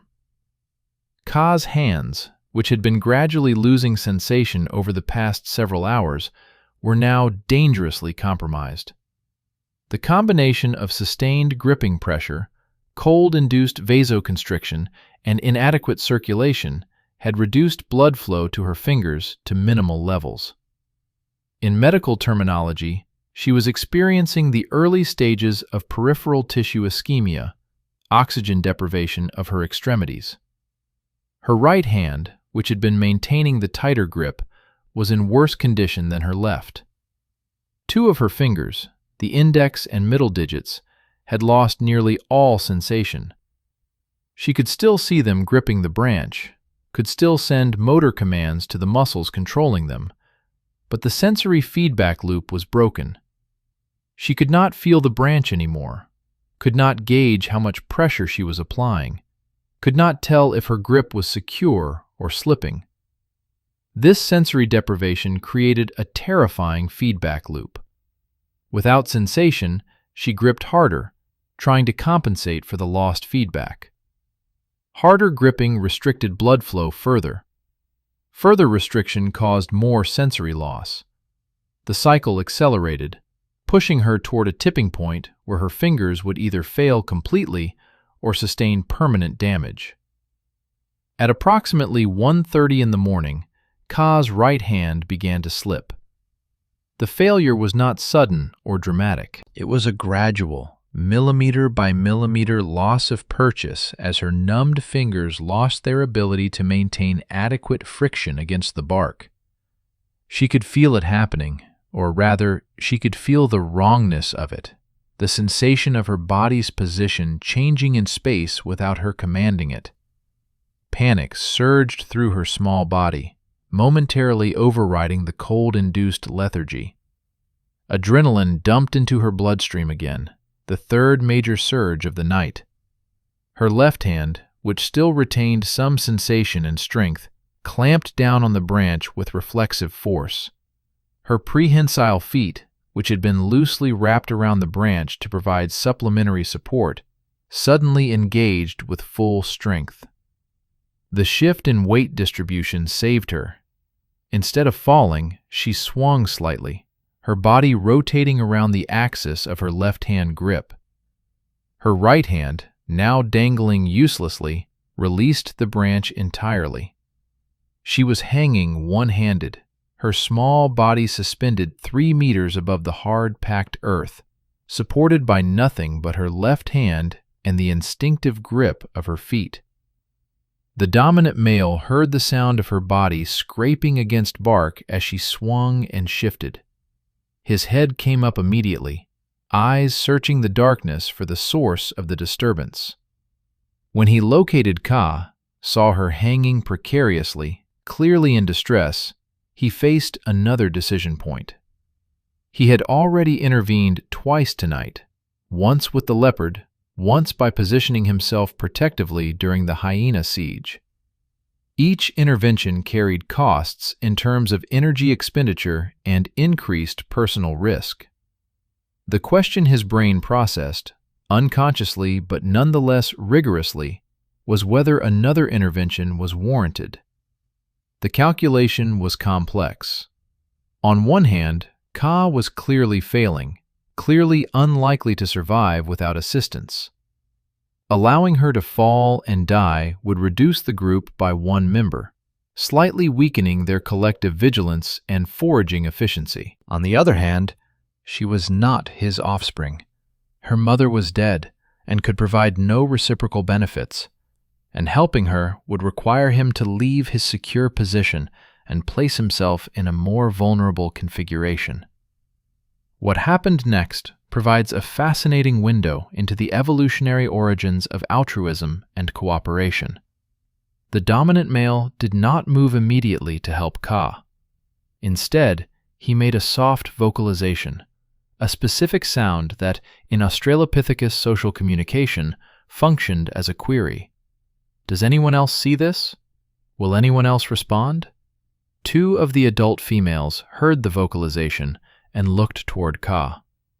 They saw her predicament, processed the same cost-benefit calculations, and made their decisions. One female, the oldest in the group, approximately 18 years old, made a soft sound in response to the male, acknowledgement without commitment. The other female, younger and with her own juvenile to protect, simply looked away, deliberately breaking visual contact to signal non-involvement. The dominant male grunted, a sound that conveyed something like resignation or perhaps acceptance of burden, and began moving through the canopy toward Ka. His route was indirect, moving up to higher branches first before descending to her level, an approach that maintained his options for escape should a predator appear during his transit. Ka, hanging one-handed from her branch, was not consciously aware of the male's approach. Her entire universe had contracted to 2 points of focus: her left hand, which was bearing her full weight and beginning to cramp, and her feet, which were wrapped around the branch but lacked the strength to pull her body up into a more secure position. Her right hand, the one that had failed, hung limply at her side. The fingers were now completely numb, appearing almost black in the starlight due to the lack of blood flow. If normal circulation did not resume within the next several hours, permanent damage would occur. Tissue death, loss of function, possibly even gangrene if infection set in. But permanent damage was a concern for a future Ka. Present Ka was focused entirely on the immediate challenge, holding on for the next second, and then the next, and then the next. Her left hand burned with the strain of supporting her weight. The muscles in her forearm, the flexor digitorum profundus, the flexor pollicis longus, the other intricate musculature that controlled her grip, were screaming with the buildup of lactic acid. The dominant male reached her position at approximately 1:45 in the morning, 15 minutes after her initial slip. His approach was cautious, his body weight distributed carefully to avoid stressing the branch. He positioned himself approximately half a meter from Ka, close enough to intervene, but not so close that their combined weight might break the branch. Then he did something remarkable. He extended his right hand and grasped Ka's right wrist. the wrist of her useless, dangling hand. With surprising gentleness, he guided her hand back to the branch and physically pressed her fingers against the bark, demonstrating through touch and pressure where she should grip. This was not instinct. This was problem-solving, tool use in its most primitive form, using his own body as a tool to manipulate another individual's body into a more functional position. It demonstrated planning, theory of mind, and intentional communication. It was a glimpse of the cognitive sophistication that would eventually lead to language, technology, and civilization. Kaa's numbed fingers could not grip effectively, but the dominant male's action achieved something crucial. It redistributed her weight. With her right hand pressed against the branch, even if not actively gripping, she had 3 points of contact instead of 2. The strain on her left hand decreased immediately. Her feet, which had been bearing partial weight, could now contribute more effectively to her stability. The dominant male held her right hand in position for approximately 2 minutes, giving her left hand time to recover slightly from its cramping. Then, with the same careful deliberation, he shifted his grip to her torso and physically pulled her upward, helping her rotate her body into a more secure position where she could sit on the branch rather than hang from it. The entire intervention lasted perhaps 5 minutes. When it was complete, Kaa was positioned much more securely. Sitting astride the branch, with her torso pressed against the trunk, her legs wrapped around the branch for stability. This configuration was far more sustainable than her previous hanging grip. It distributed her weight across multiple contact points and required less active muscle engagement to maintain. The dominant male, having completed his intervention, paused briefly. He brought his face close to Kaa's, close enough that she could feel his breath, warm against her cold skin. He made a soft sound, a low vocalization that might have been comfort or might have been assessment. Then he returned to his own sleeping position, leaving Kaa alone once more. But something had changed. The intervention had bought Kaa crucial advantages. The new position was more thermally efficient.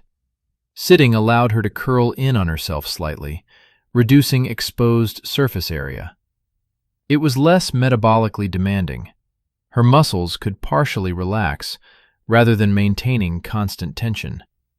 And most importantly, it provided psychological relief. The immediate terror of falling had been replaced by relative security. Her core temperature, which had dropped to 34.9 degrees during the crisis, stabilized. It did not rise. She was still hypothermic, still in danger, but the rate of decline slowed. This was the difference between a trajectory toward death and a trajectory toward survival. 6 hours down, 6 to go. The night had reached its statistical midpoint, though of course Kaa had no concept of time or mathematics. She knew only the eternal present, the cold that permeated her body, the numbness in her right hand, the ache in her muscles, the gnawing emptiness in her stomach. She knew that the darkness continued, seemingly without end, and that survival meant enduring one more second, and then another, and then another. From somewhere in the distance came a sound that would have terrified her earlier in the night, but now barely registered: the coughing roar of a lion. The sound was distant, perhaps 5 kilometers away, and represented no immediate threat. The Australopithecus group did not respond with alarm calls. Even the dominant male, hypervigilant as he was, merely lifted his head briefly before settling back into his resting position. This was the rhythm of the savanna night. waves of danger separated by periods of relative calm.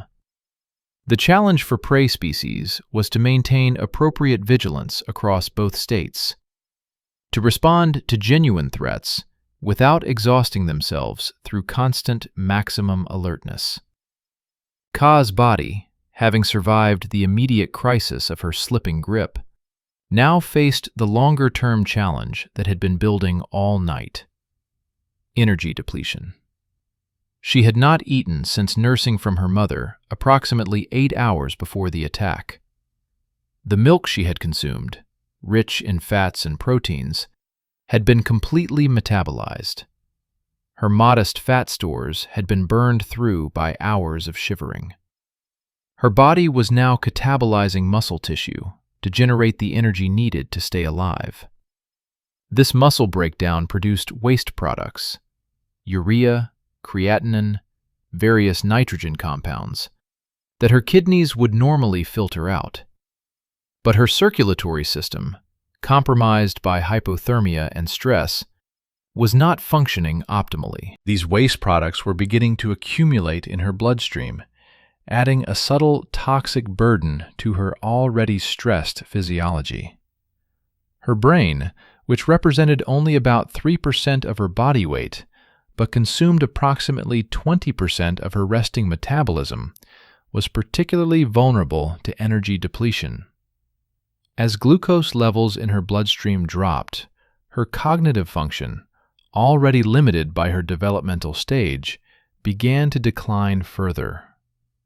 Her ability to process sensory information, to assess threats, to maintain vigilance, all deteriorated gradually. This cognitive decline manifested in subtle ways. She took longer to respond to sounds. Her head movements, tracking potential threats, became slower and less coordinated.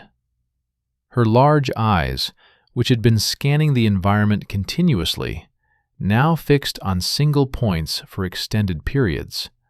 Not focused attention, but rather a kind of mental absence.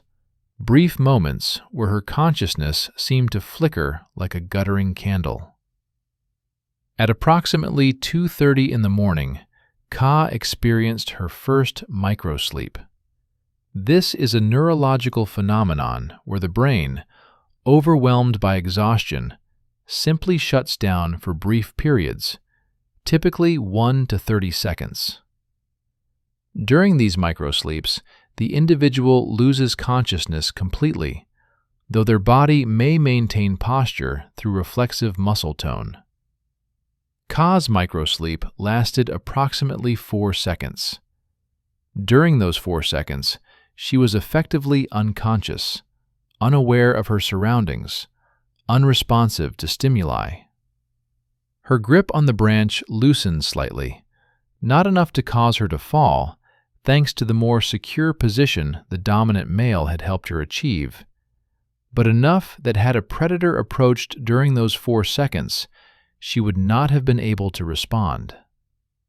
She snapped back to consciousness without knowing she had been gone, without any memory of the gap. From her subjective experience, time simply jumped forward 4 seconds. This would happen repeatedly over the remaining hours of darkness. Brief absences, holes in her consciousness, moments of vulnerability that could easily have been fatal under different circumstances. The temperature, which had bottomed out at 13 degrees Celsius, was now beginning its slow pre-dawn rise. By 3 in the morning, it would reach 13.5 degrees. By 4, 14 degrees. By 5, 15 degrees. But this warming trend, while eventually helpful, came too late to prevent the damage Ka had already sustained. Her core temperature was still at 34.9 degrees, and the minimal external warming would not be sufficient to reverse her hypothermia without additional intervention. What Ka needed was calories, energy to fuel her metabolism, to generate heat from within. What she needed was food. But food, in her situation, was impossible. She could not climb down from the tree to forage. The ground belonged to predators. She could not nurse from her mother. Her mother was dead. She could not digest the tough plant materials that sustained the adults.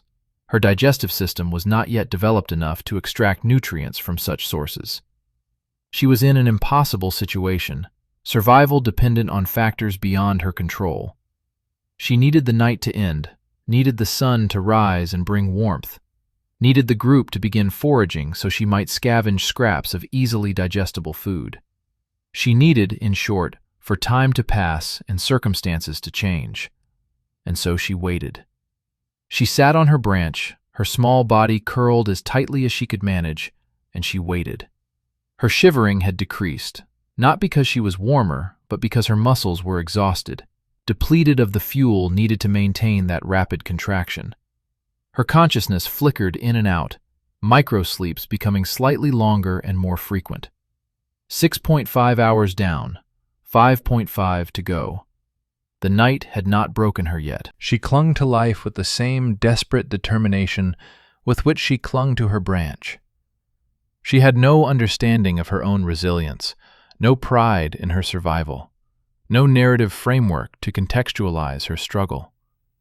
She simply continued to exist, moment by moment, because extinction required an active event, a fall, a predator's bite, organ failure, and none of those events had yet occurred. But the margin was thin and growing thinner. Her body was approaching its absolute limits. The next hours would determine whether she would see dawn or become another statistic in the brutal mathematics of natural selection. The darkest hour. There is a phenomenon that hunters and soldiers, and anyone who has maintained vigilance through long nights understands. The period between 3 and 4 in the morning is when the human spirit reaches its lowest ebb. Body temperature reaches its minimum. Alertness fails. The will to continue wavers. Even the word for this time, the dead hours or graveyard watch, speaks to its association with endings and surrender. For Ka, clinging to her branch in the pre-dawn darkness, this period represented the most critical phase of her survival ordeal.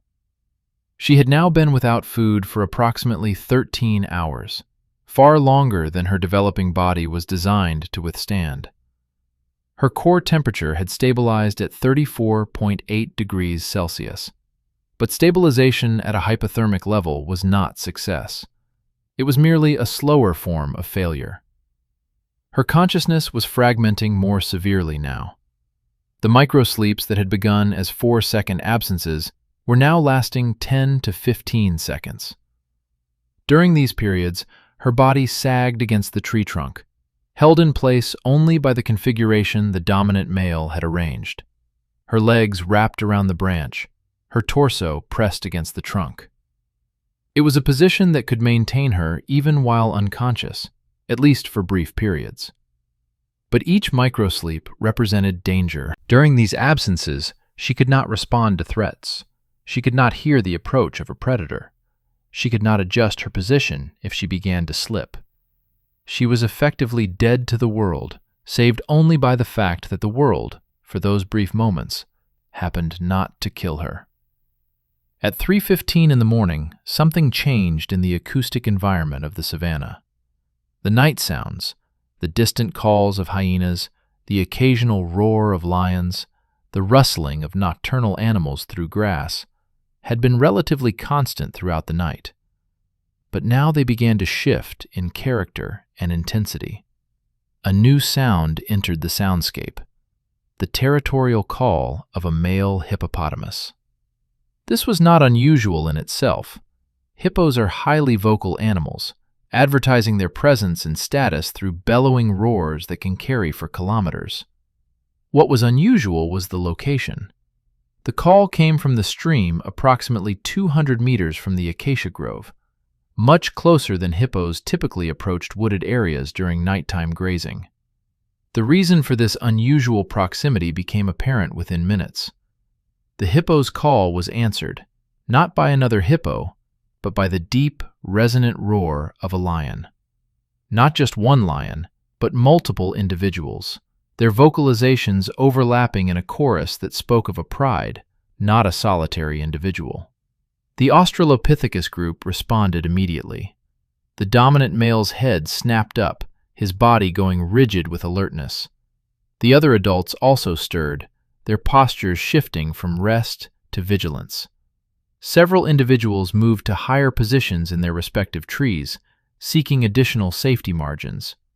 What was happening at the stream represented a scenario that played out regularly in the ancient African ecosystem. A confrontation between the two most dangerous large animals on the continent. Lions, while primarily hunters of medium-sized ungulates, were opportunistic predators capable of taking down prey as large as young elephants. Hippos, despite their herbivorous diet, were perhaps the most dangerous animals in Africa, responsible for more human deaths than any other large mammal in modern times, and equally lethal 3.8 million years ago. The confrontation likely began when a lion pride attempted to drink from the stream and encountered a territorial male hippo who perceived their presence as a threat. Hippos during the night are on land, grazing and moving between water bodies, and they are extraordinarily aggressive in defending their territories and roots. The sounds from the stream intensified. The deep roars of lions mixed with the explosive bellows of the hippo.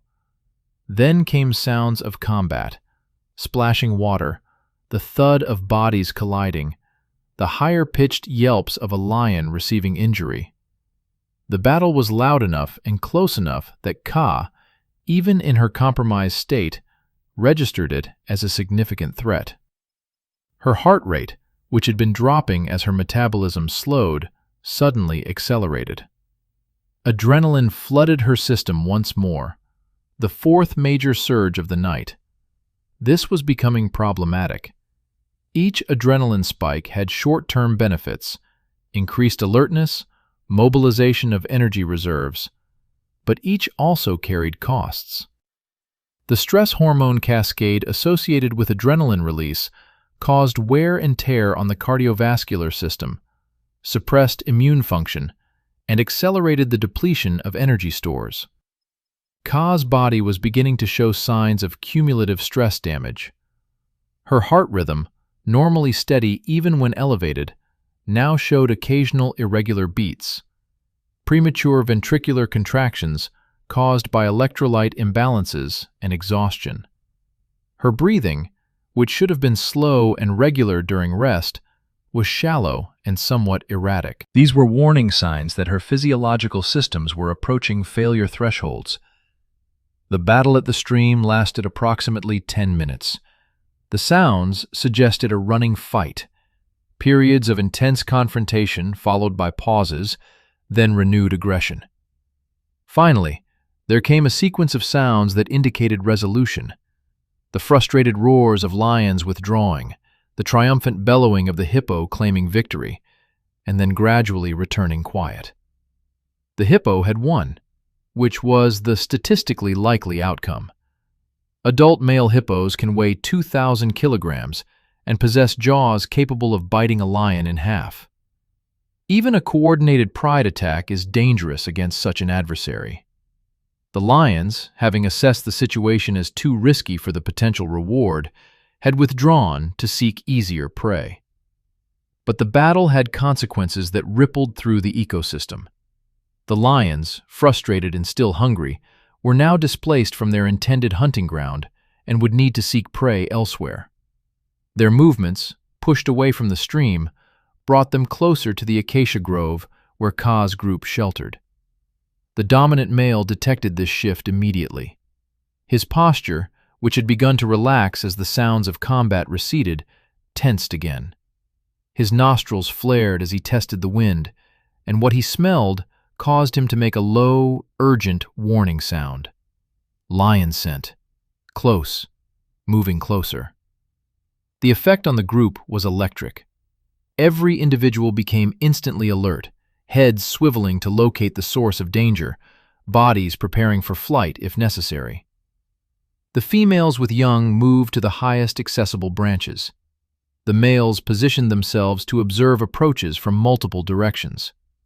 Ka, in her deteriorated state, responded sluggishly.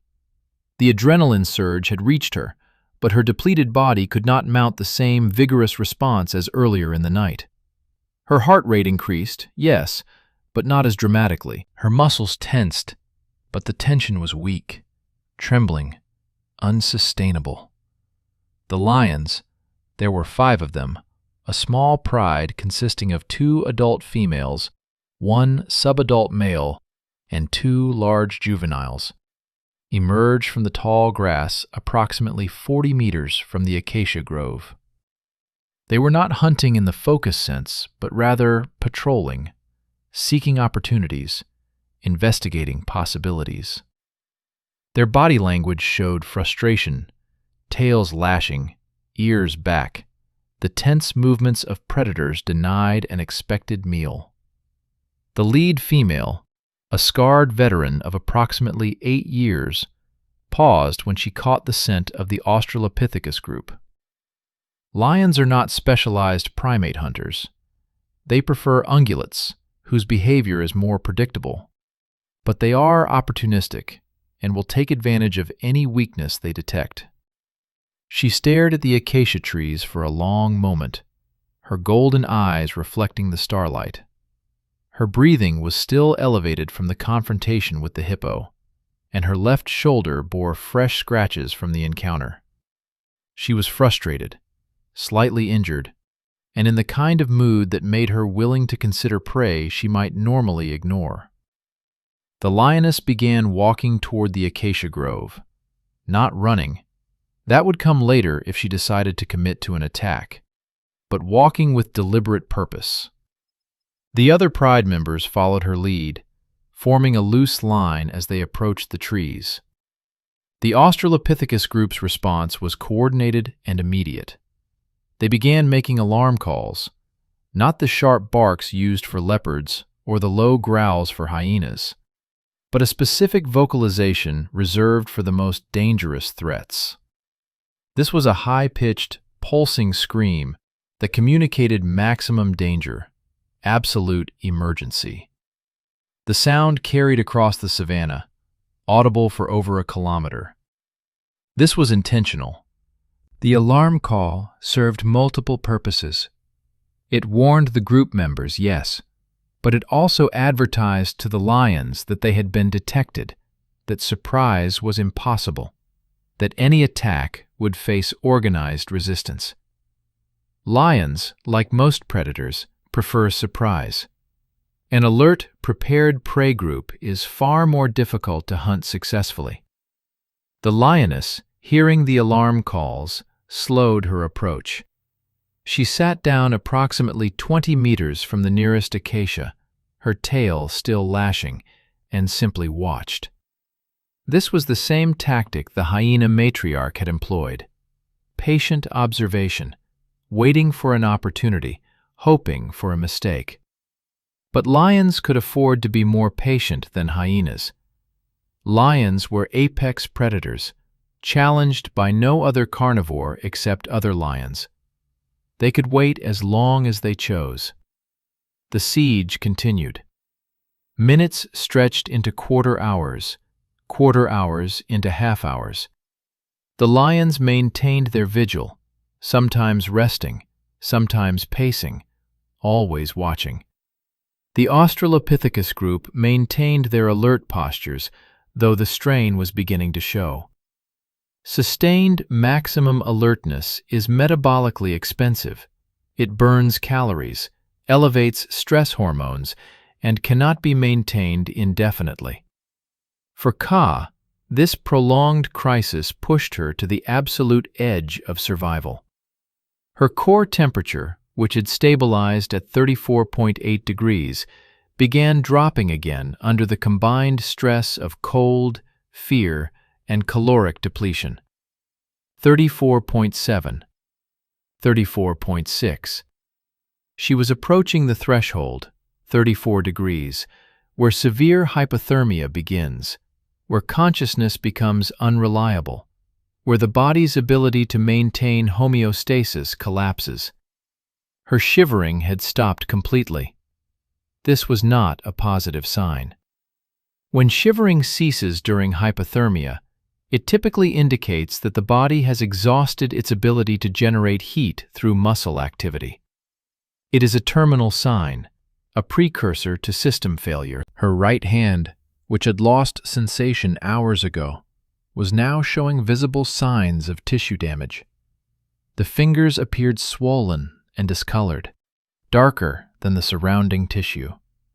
Without proper circulation, the cells in those fingers were dying. Not quickly, but steadily, accumulating damage that would become permanent if circulation was not restored soon. Her consciousness was now more absent than present. She experienced the world in fragments, brief moments of awareness separated by long periods of nothing. During these absent periods, she was not asleep in the normal sense. Sleep is a regulated, restorative process. She was simply gone, her consciousness switched off like a failing light bulb. At approximately 4 in the morning, one of the lions, the sub-adult male, lost patience. Young males are less experienced, less cautious, more willing to take risks that older, wiser lions avoid. He stood and began approaching the acacia tree where Ka sat, moving slowly, testing whether the primate's alarm calls were bluff or genuine defensive capability. The dominant male Australopithecus responded immediately. He moved to the edge of his branch, positioning himself directly above the approaching lion, and began making threat displays, baring his impressive canine teeth, bouncing on the branch to make it shake and rustle, picking up small twigs and dropping them toward the lion. These displays were not attacks.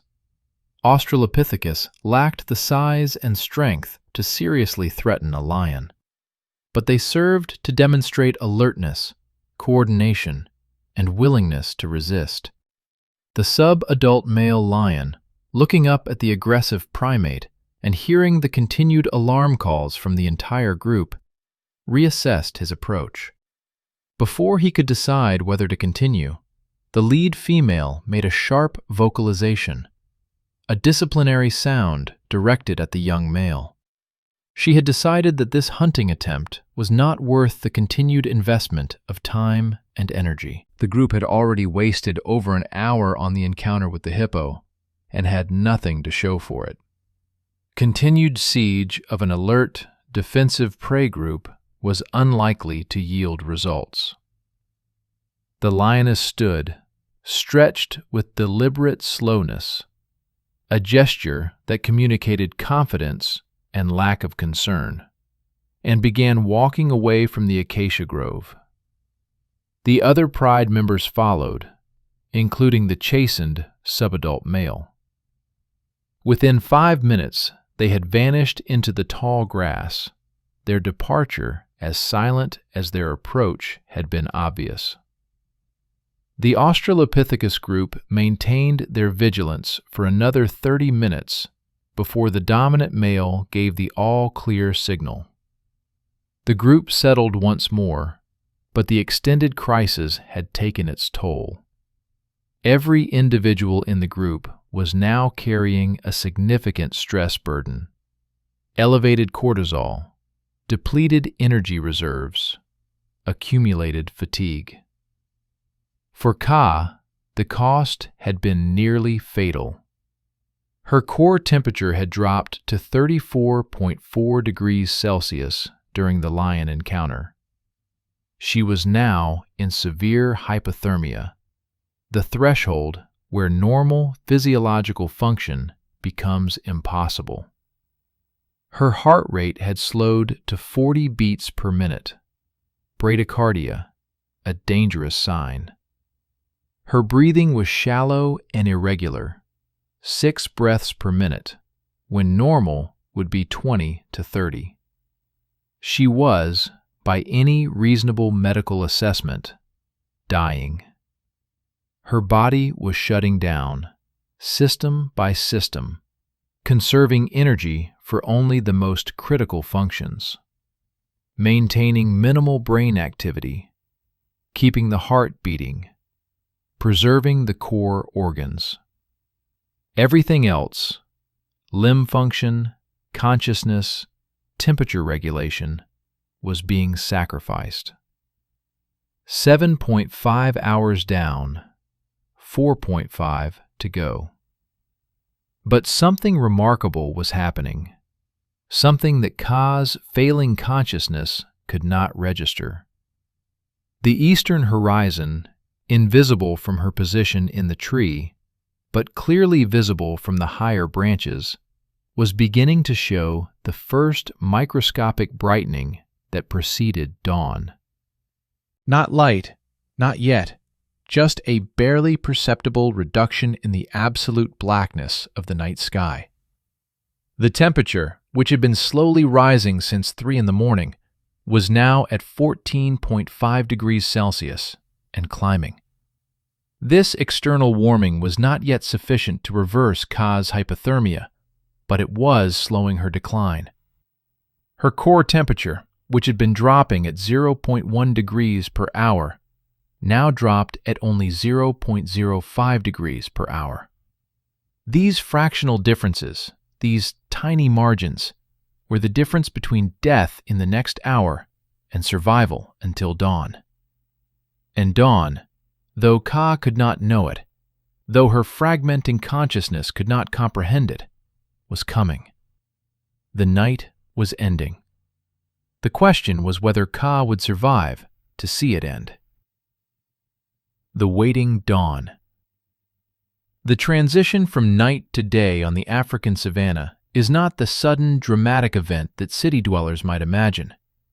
It is a gradual unfolding, a slow dimming of one reality and the emergence of another.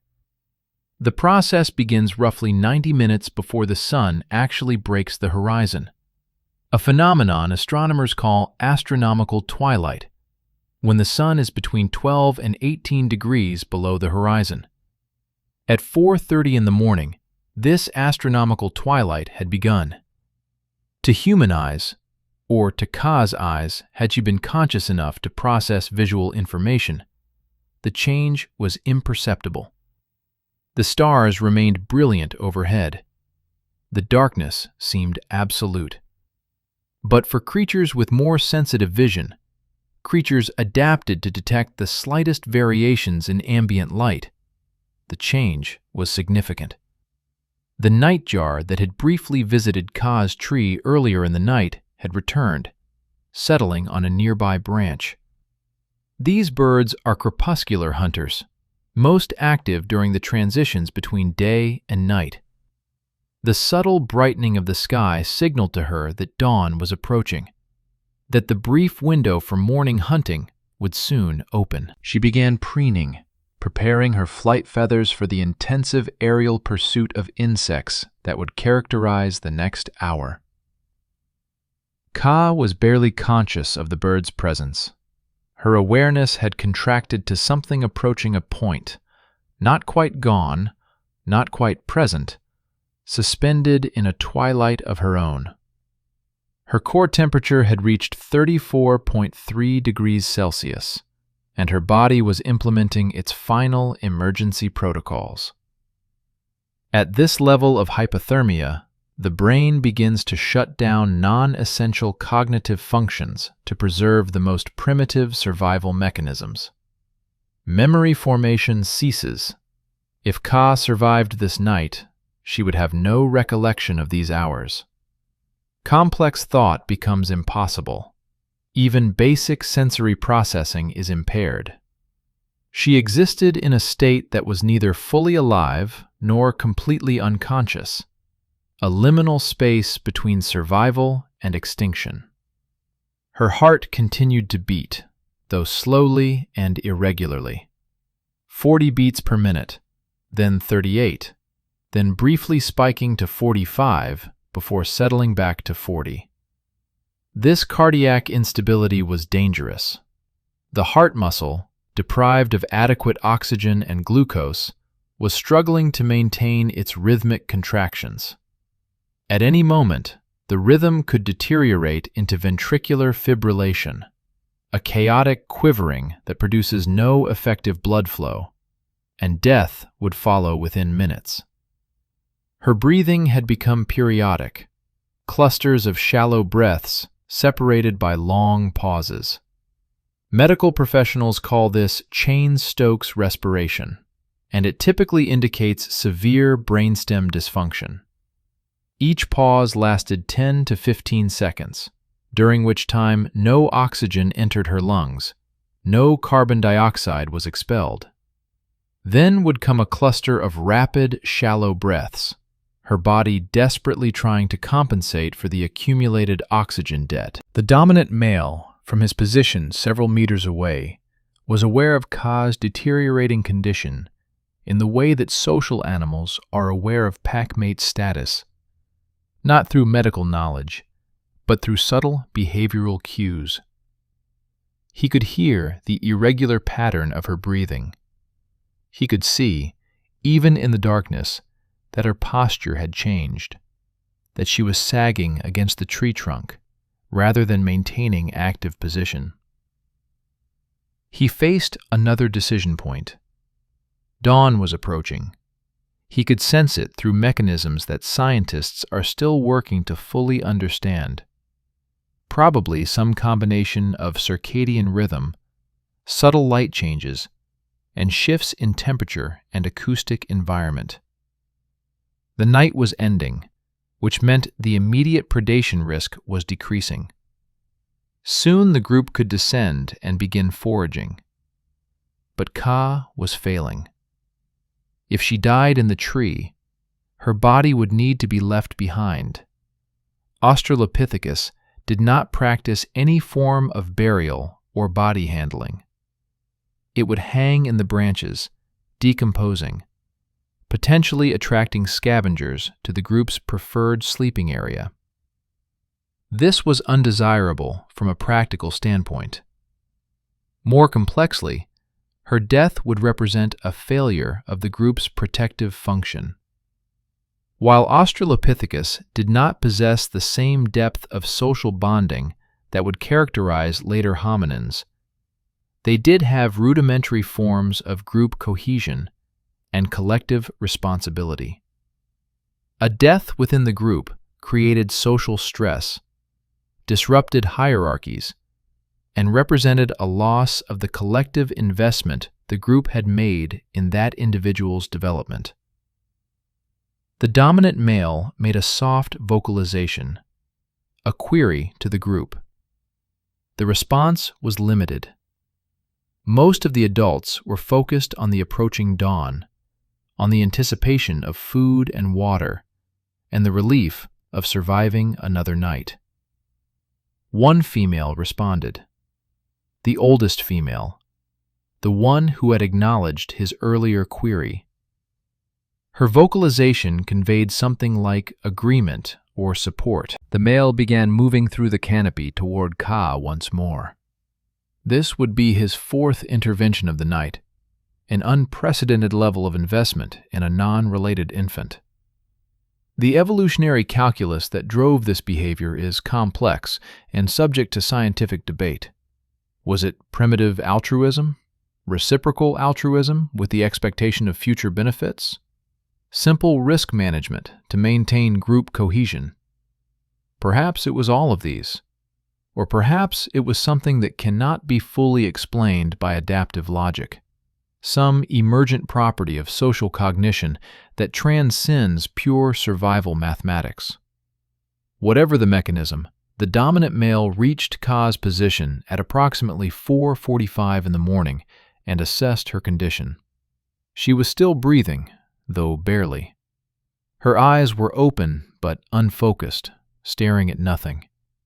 Her right hand, still damaged and discolored, hung limply. Her left hand maintained a weak grip on the branch, though it was clear this grip could fail at any moment. Her body temperature, had it been measured, would have read 34.2 degrees, deep into severe hypothermia territory. The male did something that provides remarkable insight into Australopithecus social behavior. He positioned himself next to Ka, pressing his body against hers, and wrapped one long arm around her small torso. Then he simply stayed there, sharing his body heat, providing physical support, waiting for dawn. This was not active warming in the modern medical sense. His body temperature was only about 3 degrees higher than hers, and the heat transfer between them was relatively modest. But it was enough to slow her decline. Her core temperature, which had been dropping at 0.05 degrees per hour, now stabilized at 34.2 degrees. Not rising, but not falling either. More importantly, the physical contact triggered a cascade of neurochemical responses. Even in her profoundly impaired state, Ka's brain registered the warmth, the pressure, the presence of another living body. Oxytocin, the bonding hormone, was released in small quantities. This had subtle but real effects: decreased cortisol production, slight improvement in cardiac function, a marginal increase in metabolic efficiency. The male maintained this position for the next 45 minutes, through the progression of astronomical twilight into nautical twilight, when the sun is between 6 and 12 degrees below the horizon.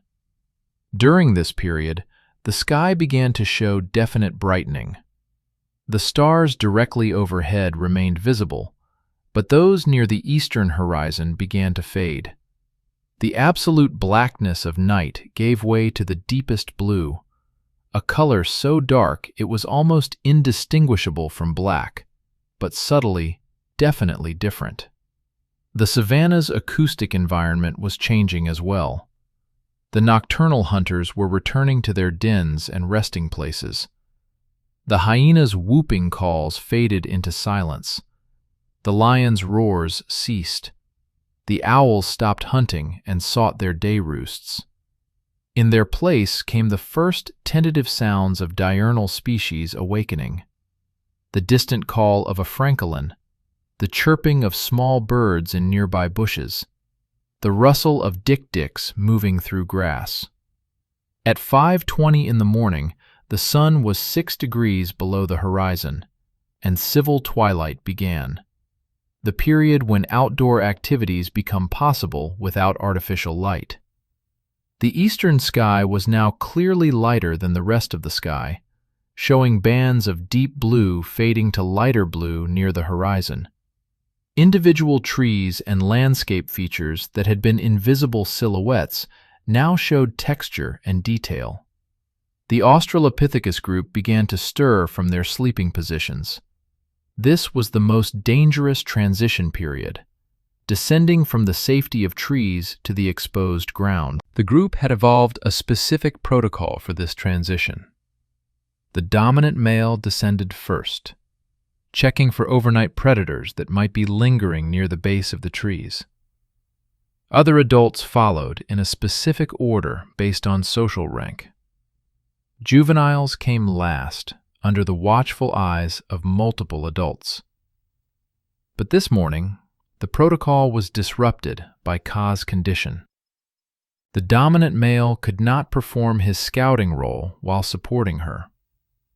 One of the other adult males, a stocky individual with a scarred face, took over the primary scouting duty, descending carefully and checking the immediate vicinity of the tree. The all-clear signal came quickly. The night's predators had indeed moved on, seeking their own resting places. The ground was safe, at least for the moment. The adults began descending, and the dominant male faced the challenge of how to bring Ka down. He solved this problem with impressive problem-solving ability. He positioned Ka on his back, encouraging her to grip his fur with what little strength remained in her hands. Her prehensile feet wrapped instinctively around his torso. Then, moving slowly and carefully, He descended the acacia tree with the infant clinging to him like a living backpack. The descent took approximately 3 minutes, much longer than his normal descent would have taken, and required significant strength to maintain balance while carrying Ka's weight. When he finally reached the ground and felt solid earth under his feet, he made a soft grunt of satisfaction, or perhaps relief. The temperature at ground level was now 16 degrees Celsius and rising rapidly as the sun approached the horizon.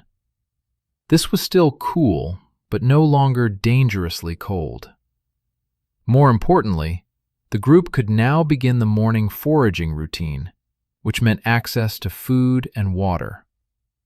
The dominant male carried Ka directly to the stream, the same stream where the lion-hippo confrontation had occurred hours earlier. The bank showed evidence of the battle: trampled vegetation, disturbed earth, and dark stains that might have been blood. But the combatants were long gone, and the water flowed clean and clear. The male waded into the shallow water and gently lowered Ka into the stream. This might seem counterintuitive. Immersing a hypothermic individual in water would normally accelerate heat loss. But the water, which had been warmed by the previous day's sun and insulated by the earth beneath it, was actually warmer than the air temperature. The stream registered approximately 18 degrees Celsius, nearly 2 degrees warmer than the ambient air. Moreover, the male was implementing something that might be called primitive hydrotherapy. The water's pressure against Ka's body helped stimulate her cardiovascular system. The slight current provided sensory input that her depressed nervous system could register. Most importantly, he carefully splashed water onto her face, triggering the mammalian dive reflex, a set of physiological responses that, paradoxically, can help stabilize cardiac function in crisis situations. Ka's response to the water was sluggish but present. Her eyes, which had been unfocused and staring, showed slight movement. Her breathing, which had been periodic and irregular, became somewhat more regular. Her heart rate, monitored by placing a hand against her chest, felt slightly stronger, slightly more consistent. The male allowed her to remain in the water for approximately 5 minutes, long enough to gain benefits, but not so long that the heat loss from evaporation would negate those benefits. Then he lifted her from the stream and carried her to a patch of grass that was beginning to warm in the indirect light of the approaching dawn. 8.5 hours down, 3.5 to go. But wait. Why 3.5 more hours? The night was effectively over. Dawn had arrived. The answer lay in Ka's physiology. Surviving the night was only the first challenge. She now faced the potentially fatal rebound phase of severe hypothermia, a period when warming can cause its own complications, when damaged tissues begin to show the full extent of their injury, when accumulated metabolic wastes can trigger system failures. The sun had not yet broken the horizon, but the sky was brightening rapidly. The stars had faded completely. The eastern sky showed bands of orange and pink beneath the blue, the scattered light of the approaching sunrise. Birds were calling actively now, the dawn chorus announcing the beginning of a new day. Ka lay on the warming grass, her small body still trembling slightly, her breathing still shallow. She had survived the 12 hours of darkness, but she had not yet survived the night. The next hours would determine whether the damage she had sustained was reversible, or whether she had merely postponed her death until morning. The dominant male sat beside her, occasionally touching her gently, checking her breathing, maintaining his vigil. Around them, the other members of the group began their morning routines: grooming, foraging for easy foods near the sleeping area, drinking from the stream. Life continued, as it always does, regardless of individual crises. And in the east, the sun prepared to make its appearance, bringing with it warmth and light and the possibility, just the possibility, that Ka might survive to see another sunset. First light. At 5:53 in the morning, the sun's leading edge broke the eastern horizon.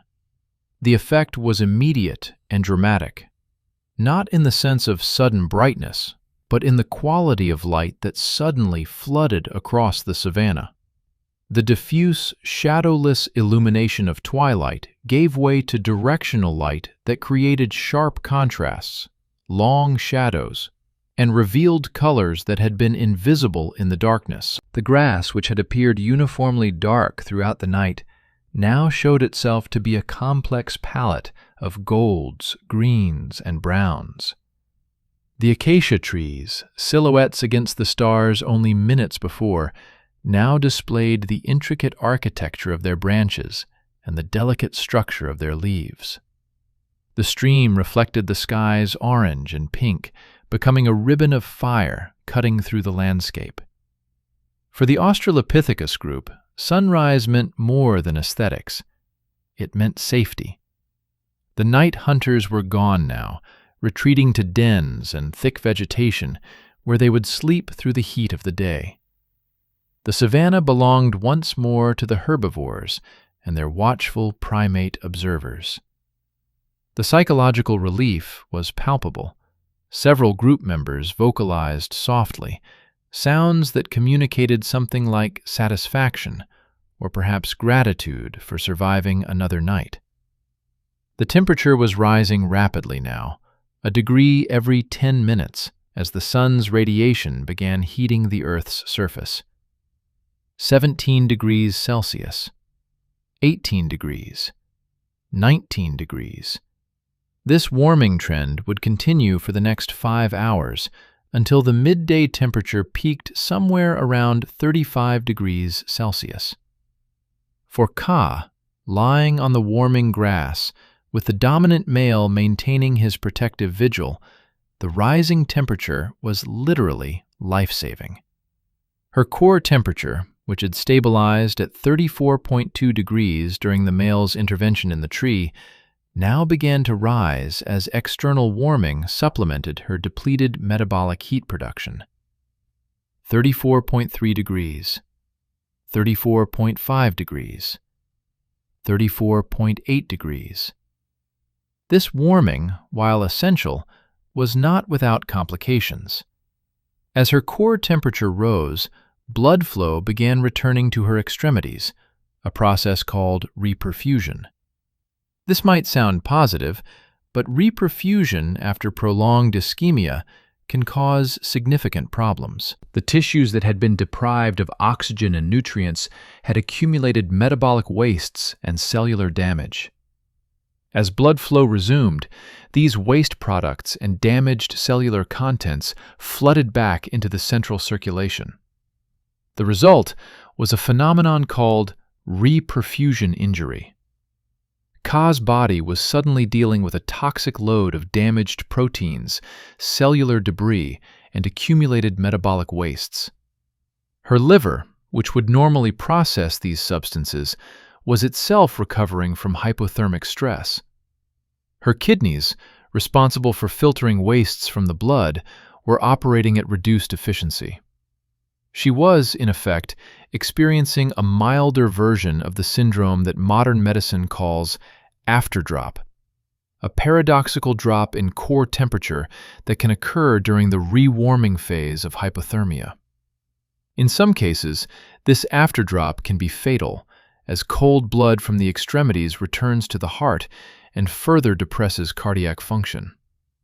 Ka's body responded to this challenge with the same remarkable resilience that had carried her through the night. Her heart, though weakened, maintained its rhythm. Her liver began processing the toxic load, breaking down damaged proteins and cellular debris. Her kidneys started producing urine, dark, concentrated urine, that indicated dehydration and metabolic stress, but urine nonetheless, which meant her renal system was functioning. At 6:15 in the morning, approximately 22 minutes after sunrise, Ka's eyes focused for the first time in hours. Her consciousness, which had been fragmentary and dim, began to coalesce into something approaching normal awareness. She saw the dominant male's face, close to hers, his large eyes watching her with what might have been concern. She felt the warmth of the sun on her skin, a sensation so different from the cold that had dominated her existence for 12 hours that it seemed almost alien. She tried to move and discovered that her body did not respond normally. Her right hand, the one that had lost circulation hours ago, was swollen and immobile. She could see it, could recognize it as part of her body, but could not feel it or control it. Her left hand functioned, though weakly. Her legs responded to motor commands, though with trembling and poor coordination. The dominant male, seeing her increased awareness, made a soft vocalization, a sound of encouragement or approval. He stood and moved a short distance away, allowing her space but remaining close enough to intervene if needed. This was a test, a way of assessing whether she could function independently or still required support. Ka attempted to sit up. The effort required was enormous, far more than such a simple movement should demand. Her abdominal muscles, which had been maintaining her posture unconsciously for 2 years, now seemed weak and uncoordinated. She managed to raise her torso slightly before collapsing back to the ground, exhausted by the minimal exertion. This weakness was not surprising. She had burned through essentially all of her readily available energy reserves. Her muscles had been partially catabolized for fuel. Her nervous system was recovering from severe metabolic stress. She was, in medical terms, profoundly debilitated, functioning at perhaps 20% of her normal capacity. But she was alive. And being alive, even in this weakened state, meant the possibility of recovery. The oldest female in the group, the one who had acknowledged the dominant male's earlier queries, approached Ka's position. She carried something in her hand, a termite mound fragment, broken open to reveal the pale, protein-rich insects inside. This was valuable food, normally consumed immediately by the individual who found it. But the old female placed it on the ground near Ka's head, within easy reach. This behavior provides fascinating insight into Australopithecus social dynamics. Food sharing is not common among non-human primates. Most species are intensely competitive over food resources. But here was clear evidence of provisioning behavior, an individual sacrificing immediate caloric gain to support a group member in need. Ka, operating primarily on instinct, reached for the termite mound with her functioning left hand. Her coordination was poor. She missed on the first attempt, her hand sweeping past the target. On the second attempt, she managed to grasp the fragment and bring it to her mouth. The termites provided exactly what her body desperately needed: easily digestible protein, simple carbohydrates, and trace minerals. She ate slowly, her jaw muscles working sluggishly, but she ate. Each termite she consumed provided approximately 1 calorie, a tiny amount by any standard, but for a body as depleted as hers, every calorie was precious. She consumed perhaps 40 termites over the next 15 minutes, gaining roughly 40 calories. This was nowhere near sufficient to replenish her depleted reserves, but it was enough to stop the active catabolism of her own tissues. It was enough to provide her liver and kidneys with the fuel needed to process the accumulated metabolic wastes. It was enough to shift her trajectory from decline to potential recovery. Other members of the group, seeing the oldest female's example, began bringing small food items to Ka.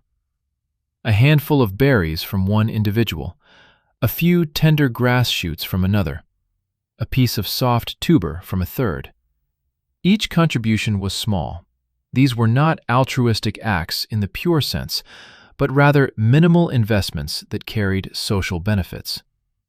By 7 in the morning, Ka had consumed approximately 150 calories, roughly 15% of her normal daily intake, but an enormous improvement over the zero intake of the previous 12 hours. Her core temperature had risen to 35.6 degrees, approaching the normal range. Her heart rate had stabilized at 65 beats per minute. Still lower than ideal, but regular and strengthening. Her consciousness, which had been dim and fragmentary, was now approaching normal functionality. She could track objects with her eyes. She could process sounds and identify their sources. She could feel hunger, a sensation that had been absent during the depths of her hypothermia, but now returned as her body recognized its depleted state. But her right hand remained a serious concern. As circulation had returned to the damaged tissue, sensation had returned as well. And with sensation came pain. Not the sharp, immediate pain of acute injury, but a deep, throbbing ache that spoke of cellular damage and inflammation. The fingers were still swollen, the color still abnormal. She could not move them voluntarily. Whether this damage would be permanent or temporary would depend on the extent of cellular death during the night. If the ischemia had been severe enough, some finger tissue might be permanently lost, a disability that would affect her climbing ability and reduce her survival prospects. If the damage was primarily functional rather than structural, recovery might be possible over weeks or months. At 7:30 in the morning, the group began their daily foraging migration. This was a carefully choreographed movement, with scouts ranging ahead to check for predators, the main group following in a loose formation, and rear guards maintaining vigilance behind. The route would take them across approximately 3 kilometers of savanna, visiting known food sources, fig trees, termite mounds, water pools, and opportunistically exploiting any resources encountered along the way. Ka, still weak and uncoordinated, could not keep pace with the group's normal movement speed. The dominant male solved this problem by again allowing her to ride on his back, her good hand gripping his fur, her legs wrapped around his torso. This carrying behavior was unusual for Australopithecus. Mothers carried their own infants, but cross-fostering or alloparental care was rare. Yet here was clear evidence that such care could occur under appropriate circumstances. The dominant male's repeated interventions throughout the night and into the morning represented a significant investment of time and energy. What benefit could he gain from this investment? Perhaps none in the immediate term, but social species operate on principles that extend beyond immediate reciprocity. Reputation, social capital, group cohesion. These abstractions have real survival value, even if that value is difficult to quantify. The group moved through the warming savanna, following paths that their ancestors had followed for generations, paths that their descendants would follow for millions of years, until climate change and competition from other species would eventually drive Australopithecus afarensis to extinction. But that extinction was millions of years in the future. On this morning, in this moment, they were survivors, practitioners of the ancient art of staying alive. Ka rode on the dominant male's back, feeling the warmth of the sun, smelling the rich scent of grass and earth, hearing the calls of birds and the rustle of small animals fleeing the group's approach. Her ordeal was not over. Recovery would take days or weeks, and her damaged hand might never fully heal. But she had survived. She had survived 12 hours of terror, 12 hours of cold and hunger and fear. 12 hours when death had circled close, when the margin between life and extinction had been measured in fractions of degrees and individual calories. She had survived because of her own resilience, yes, but also because of the social bonds that held her group together, the cooperative behaviors that gave vulnerable individuals a chance to live. 9 hours down, 3 to go until the traditional 12-hour mark, though in truth, the night had already ended, and with it, the most acute phase of danger. The sun climbed higher, the temperature rose, and life on the African savanna continued its eternal cycle. Predators rested, prey grazed, and somewhere in the middle, the Australopithecus group navigated the narrow space between the two, survivors of the night, living to face another day. But the story of this one night, this single span of darkness that tested a small infant to her absolute limits, would echo forward through time in ways no one could predict. Because Ka survived. And because she survived, she would grow and mature and eventually reproduce. And her descendants would carry forward the genetic and behavioral legacy of this night, contributing their small part to the evolutionary journey that would eventually lead to us. Every human being alive today carries within their DNA the evidence of countless survival stories like Ka's. Nights of terror survived, challenges overcome, death evaded by the narrowest of margins. We exist because our ancestors were survivors, because they were resilient, because when tested to their limits, they endured. The aftermath. Survival's price. The hours following extreme physiological stress reveal a fundamental truth about survival. Enduring the crisis is only the beginning. The body does not simply snap back to normal functioning once the immediate threat passes. Instead, it enters a complex recovery phase where accumulated damage must be repaired, depleted reserves must be replenished, and systems stressed beyond their design limits must be carefully recalibrated. For Ka, riding on the dominant male's back as the group foraged through the morning savanna, the full accounting of the night's toll was only beginning to manifest. Her core temperature had normalized, 36.8 degrees Celsius by 8 in the morning. But normalization of temperature did not mean normalization of function. Her right hand, which had suffered prolonged ischemia during the night, was now entering the most critical phase of reperfusion injury. As blood flow returned to the damaged tissues, her immune system began responding to the cellular damage. White blood cells flooded into the affected area, releasing inflammatory mediators. The hand swelled further, the fingers becoming puffy and tight, the skin appearing shiny and stretched. Pain receptors, which had been silent during the period of complete numbness, now fired continuously. The sensation was not sharp or stabbing, but rather a deep, relentless throbbing that radiated from her fingertips up through her wrist. For a 2-year-old Australopithecus with limited cognitive capacity for understanding or contextualizing pain, this was overwhelming. She whimpered softly, a sound of distress that the dominant male could feel through the vibrations in his back. The male responded by adjusting his gait, moving more smoothly, reducing the jarring impacts that exacerbated her discomfort. This subtle accommodation, modifying his own movement pattern to ease another individual's suffering, demonstrated a level of empathy and social awareness that challenges simplistic notions of early hominins as purely instinct-driven creatures. By 9 in the morning, the group had reached one of their preferred foraging areas, a grove of fig trees approximately 4 kilometers from the sleeping site. Fig trees were crucial resources for Australopithecus, providing concentrated calories in the form of easily digestible fruit. This particular grove contained 7 mature trees, each laden with ripe figs that attracted not just primates, but also birds, bats, and insects.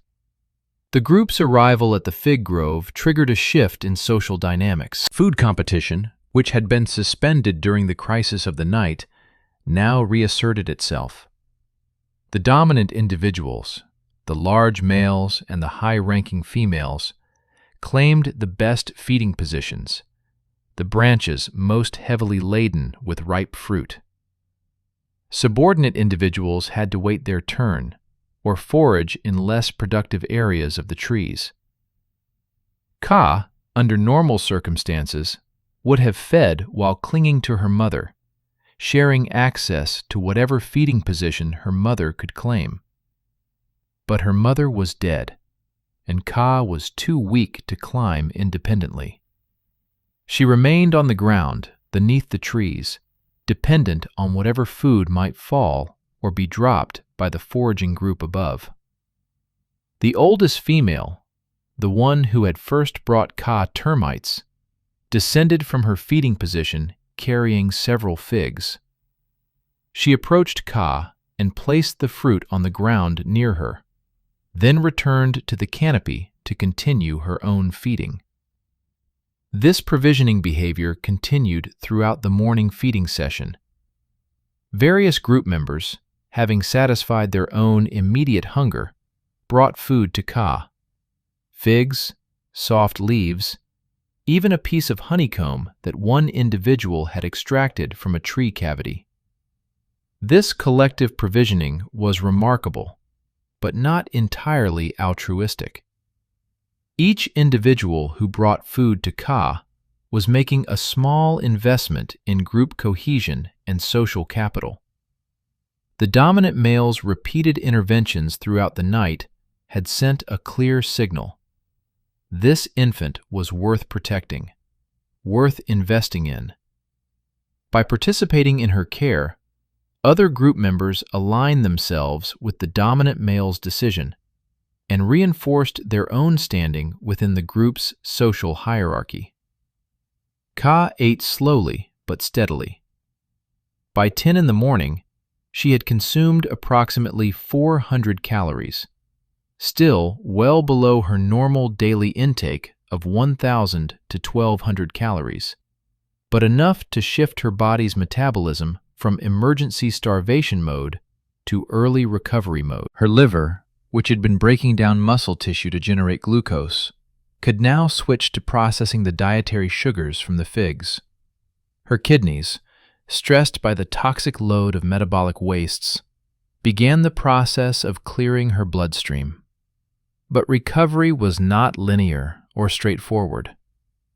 At approximately 10:30 in the morning, Ka experienced her first bout of what modern medicine would recognize as post-traumatic delayed stress response.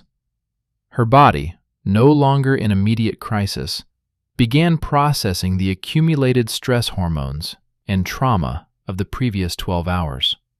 She began trembling, not the sustained shivering of hypothermia, but rather episodic tremors that seized her entire body for 10 to 15 seconds before subsiding. Her heart rate spiked without obvious cause, jumping from a resting 70 beats per minute to over 120. Her breathing became rapid and shallow. Her eyes darted around, tracking threats that existed only in her traumatized nervous system. These episodes, what human psychologists might call panic attacks, occurred every 20 to 30 minutes throughout the late morning. Each episode was metabolically expensive, burning calories and stress hormones, temporarily interrupting her recovery. The dominant male, observing these episodes, responded by maintaining close physical proximity, occasionally touching her gently, providing reassurance through presence and contact. This behavioral response to another individual's psychological distress demonstrates sophisticated social cognition. The dominant male was not simply responding to immediate physical danger or providing basic provisioning. He was addressing emotional distress, attempting to regulate another individual's stress response through social means. This capacity for emotional support and co-regulation is precisely the kind of social behavior that would become increasingly important as hominins evolved larger brains and more complex social structures. By midday, the temperature had risen to 32 degrees Celsius, and the group sought shade beneath the fig trees. This was the traditional rest period, when the savanna's heat made movement inefficient and potentially dangerous. Most group members dozed, conserving energy, digesting their morning meals. A few individuals engaged in social grooming, the rhythmic picking through fur that served both practical purposes, removing parasites and debris, and social purposes, reinforcing bonds and hierarchies. Ka lay in the shade, next to the dominant male, her body finally beginning to show signs of genuine recovery rather than mere survival. Her core temperature was normal. Her heart rate, between stress episodes, had stabilized at a healthy 75 beats per minute. Her breathing was regular and deep. She had urinated twice during the morning, a positive sign that her kidneys were functioning and that she was adequately hydrated from the water she had drunk at the stream. But her right hand remained profoundly compromised. The swelling had peaked, the fingers appearing almost twice their normal diameter. The color had shifted from the dark purple of ischemia to an angry red that indicated active inflammation. She could not move the fingers voluntarily, and any attempt to do so triggered intense pain that caused her to cry out. The question of whether this damage was permanent or temporary would not be answered for weeks. In the best-case scenario, the cellular damage was primarily functional rather than structural. The nerve cells, which are exquisitely sensitive to oxygen deprivation, might recover over time as inflammation resolved and blood flow normalized. The muscle cells and connective tissues, more resilient than neurons, would likely recover more completely. But there was also the real possibility of permanent disability. If significant numbers of cells had died during the prolonged ischemia, a process called necrosis, then those cells could not be replaced. Australopithecus, like all mammals of their era, lacked the regenerative capacity to regrow complex tissues. Dead neurons remained dead. Lost muscle fibers remained lost. The hand might recover partial function, but it might never be fully normal again. For a modern human, such a disability would be manageable. We have technology, tools, and social structures that can compensate for physical impairments. But for an Australopithecus living 3.8 million years ago, physical disability dramatically reduced survival prospects. Climbing ability was essential for escaping predators. Manual dexterity was necessary for foraging, for processing food, for countless survival tasks. If Ka's hand did not recover adequately, her long-term survival would be questionable. She might reach adulthood, but fail to reproduce successfully. She might survive to reproductive age, but produce fewer offspring. Or she might simply die young, claimed by a predator she could not escape quickly enough, or starved during a season when food required manual dexterity to access. These grim calculations are the mathematics of natural selection, the brutal accounting that determines which individuals pass their genes forward and which do not. Ka had survived the night, but survival of one crisis did not guarantee survival to reproductive age. Every day brought new challenges, new threats, new opportunities for the experiment of her life to end.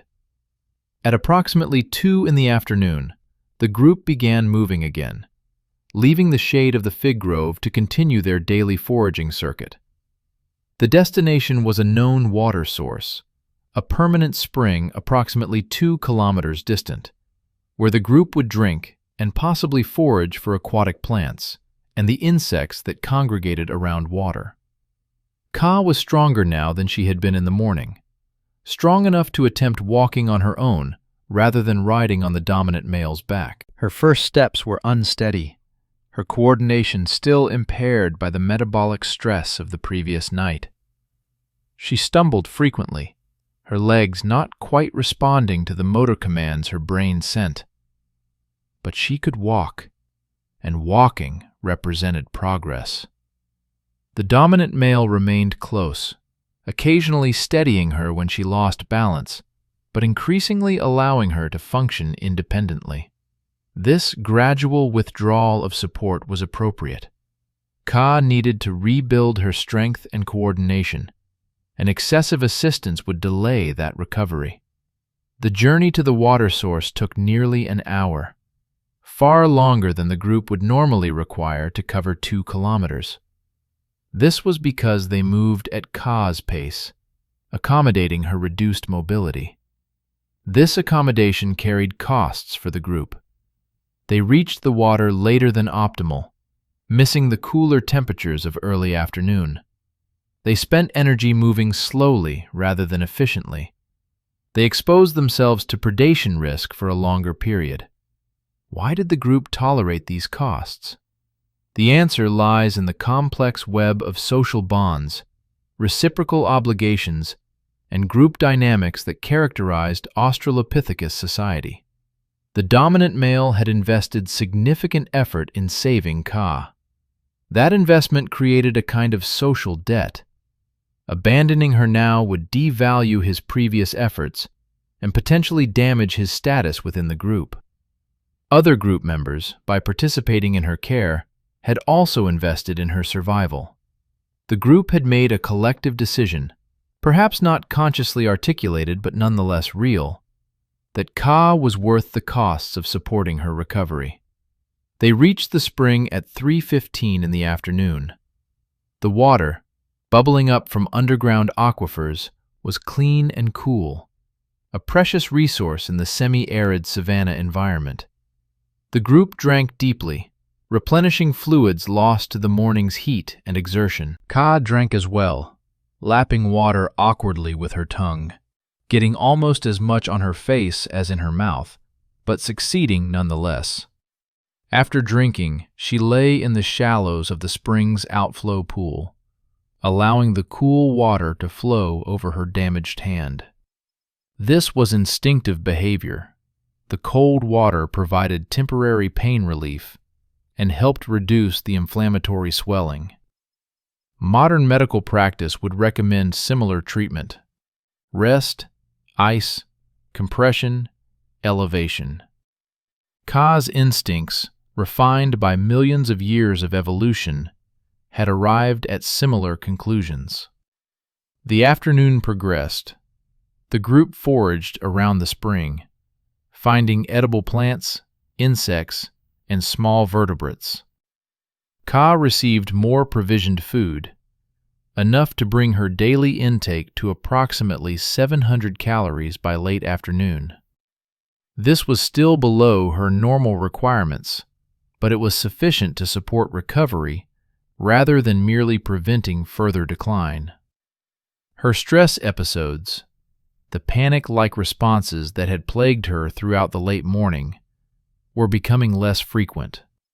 By late afternoon, they had decreased to 1 every hour or 2, and when they did occur, they were less severe and shorter in duration. Her nervous system was recalibrating, processing the trauma, gradually returning to baseline function. At 5:30 in the afternoon, as the sun began its descent toward the western horizon, the group began moving toward their sleeping trees. Not the same grove where they had spent the previous night. Australopithecus groups typically rotated between multiple sleeping sites to reduce the buildup of parasites and to avoid creating predictable patterns that predators could exploit. Tonight's sleeping site was approximately 1 kilometer from the spring, a cluster of 6 large acacias on slightly elevated ground that provided good visibility of approaches. The journey to the sleeping site went smoothly. Ka walked the entire distance without assistance, though she remained slower and less coordinated than normal. When the group reached the trees and began ascending to their sleeping positions, she faced a critical test. Could she climb? Her damaged right hand could not grip effectively. The fingers remained swollen and immobile, useless for grasping branches. But she still had her left hand, and her feet retained their prehensile capability. She approached the largest acacia and began to climb, using a 3-point grip pattern, left hand and both feet, to ascend slowly up the trunk. The climb was difficult and exhausting. What would normally take her 30 seconds required nearly 5 minutes. She had to carefully plan each movement, had to compensate for her missing right-hand grip by relying more heavily on her feet. Several times she paused, breathing heavily, her muscles trembling with effort. But she climbed. The dominant male watched her ascent from his own position higher in the tree. He did not intervene, did not descend to help, recognizing that she needed to demonstrate her own capability. When she finally reached a suitable branch, the same approximate height as her position the previous night, and settled into a secure sitting position, he made a soft vocalization. Approval? Acknowledgement? Perhaps simply recognition that she had passed an important test. As the sun touched the horizon and the first stars appeared in the darkening sky, Ka sat on her branch and faced her second night. But this night was different from the previous one in every important way. She was not alone. The group surrounded her, their presence providing both physical protection and psychological comfort. She was not unsupported. Her position in the tree was secure, her damaged hand no longer bearing critical load. She was not starving. Her stomach, while not full, contained enough food to sustain her through the night. Most importantly, she was alive. Against significant odds, despite profound challenges, despite coming within a degree or two of fatal hypothermia, she had survived. The night ahead would be easier than the previous one, and the night after that would be easier still.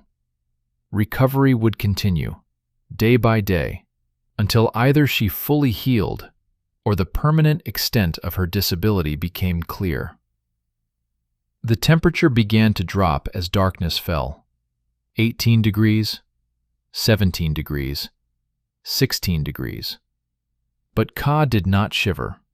Her metabolism, replenished by the day's food intake, generated adequate heat. Her body, which had been pushed to its absolute limits, had stabilized at a new equilibrium. She was damaged but functional, impaired but alive. She would carry scars from this night, physical scars in her damaged hand, neurological scars in her stress-sensitized nervous system, perhaps even subtle genetic scars in the form of shortened telomeres and accumulated cellular damage. But she would also carry something else: resilience. The knowledge, encoded below the level of conscious thought, that she could endure extreme hardship and survive. This night of terror, 12 hours that tested every survival mechanism evolution had given her, would shape the rest of her life in ways both obvious and subtle. It would affect her behavior, her social relationships, her reproductive success. And through those effects, it would influence which of her descendants survived and reproduced, subtly shaping the evolutionary trajectory of her lineage. As the stars wheeled overhead and the familiar sounds of the African night resumed their ancient patterns, Ka closed her eyes and drifted into genuine sleep. Not the desperate semi-consciousness of the previous night, but real, restorative sleep. The dominant male, several meters away, maintained his vigilant watch. The group settled into their positions, and the savanna continued its eternal cycle, indifferent to individual dramas, caring nothing for survival or extinction, simply existing as it had for millions of years and would for millions more. The aftermath of survival is not a story with clean endings or simple resolutions. It is a story of gradual recovery, of adaptation to permanent changes, of learning to function despite damage that will never fully heal. It is a story that continues day by day, challenge by challenge, until eventually it ends, as all stories must end, in either successful reproduction or final extinction. Kaa's story would continue for many more years. Whether those years would be enough to pass her genes forward, to contribute her small part to the evolutionary journey that would eventually produce humanity, remained to be seen. The night had been survived, but survival, as any creature who lives in the wild understands, is not a single achievement, but a continuous process, a test that must be passed again and again, until finally, inevitably, it is failed. For tonight, though, she had passed. She had endured. She had survived. And sometimes, survival is enough. Epilogue. 3.8 million years later. The Afar region of Ethiopia, present day. A team of paleoanthropologists works carefully through layers of sediment that have been accumulating for millions of years, each stratum a chapter in the deep history of our planet. The sun beats down with the same intensity it did 3.8 million years ago, though the landscape has changed. The climate drier, the vegetation sparser, the megafauna largely vanished. Dr. Sarah Chen kneels in the excavation pit, her brush moving with practiced precision across a section of bone that has just emerged from the ancient mudstone. The bone is small, a hand phalanx, one of the finger bones that are so crucial for understanding primate evolution and behavior. She photographs it in situ, records its precise three-dimensional coordinates, and then carefully removes it for closer examination.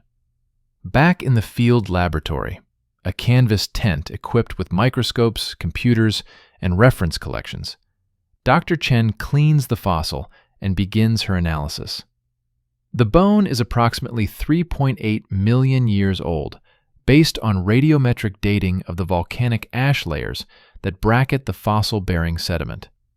It belongs to Australopithecus afarensis, the same species that produced the famous Lucy skeleton, discovered in this same region in 1974. But this particular bone tells an unusual story. Under magnification, it shows clear evidence of pathology, abnormal bone growth, irregular surface texture, signs of long-term inflammation and healing. Dr. Chen consults with her colleague, Dr. James Okoye, a specialist in paleopathology, the study of ancient diseases and injuries. "Look at this remodeling," Dr. Okoye says, pointing to areas where new bone has been deposited in irregular patterns. This individual experienced severe soft tissue damage, probably prolonged ischemia based on the pattern. The bone shows signs of chronic inflammation and partial ankylosis. This finger never regained full function. "Can you determine when the injury occurred?" Dr. Chen asks. Dr. Okoye examines the bone under higher magnification, measuring the extent of remodeling and the patterns of bone deposition. Based on the degree of healing and adaptation, I'd estimate this injury occurred in early childhood, maybe 2 to 3 years of age, and the individual survived for at least several more years after the injury. You can see continued growth of the bone despite the pathology, which means they were still a juvenile when they died. Dr. Chen makes notes in her field journal. Another data point. Another small piece of the vast puzzle of human evolution. This finger bone, barely 5 centimeters long, represents a life lived millions of years ago. An individual who was injured, who suffered, who somehow survived despite significant disability. She cannot know, no one can know, the specific circumstances of that injury. She cannot know about the night of terror, the 12 hours of cold and fear, the dedicated interventions of a scarred male who chose, again and again, to protect an orphaned infant. She cannot know about the fig grove, or the spring, or the slow, painful recovery. All of that detail, all of that drama, has been lost to time. But she can know this: the individual survived. The bone's pathology proves it. They lived for years after the injury, their body adapting to the disability, their social group somehow accommodating their reduced capability. And perhaps, though the fossil record cannot prove this, they lived long enough to reproduce, to pass forward their genes, to contribute to the long chain of descent that connects Australopithecus afarensis to modern humans. Dr. Chen looks out across the excavation site, across the ancient landscape that holds so many stories written in bone and stone. Modern humans, Homo sapiens, are the only surviving members of a once diverse family tree. We are the descendants of countless species, countless populations, countless individuals who faced their own nights of terror and somehow survived. Australopithecus afarensis would eventually go extinct, disappearing from the fossil record around 2.9 million years ago. But before their extinction, they gave rise to descendant species, Australopithecus africanus, and later the genus Homo, Homo habilis, Homo erectus, and eventually, after millions more years of evolution, Homo sapiens. The chain of descent remained unbroken across that vast expanse of time. Every human alive today carries within their genome the echoes of survival stories like the one this finger bone represents. We exist because our ancestors were resilient, because when they faced impossible challenges, they endured, because when injured or disabled, they were sometimes supported by others who chose cooperation over abandonment. The capacity for empathy, for social support, for caring for vulnerable group members. These traits did not appear suddenly with the origin of modern humans. They have deep evolutionary roots, extending back millions of years to species like Australopithecus afarensis. The dominant male who repeatedly intervened to save an orphaned infant was expressing behavioral tendencies that would eventually become central to human nature. But the story is not simply one of cooperation and altruism. It is also a story of brutal mathematics, of survival of the fittest in the most literal sense. Most infants who lost their mothers in the Pliocene died. Most individuals who suffered severe injuries did not survive long enough to heal. The fact that some did survive, the fact that this particular finger bone shows evidence of long-term survival despite significant pathology, does not negate the reality that survival was rare, exceptional, worthy of note precisely because it beat the odds. Natural selection is often mischaracterized as purely red in tooth and claw, a process driven entirely by competition and violence.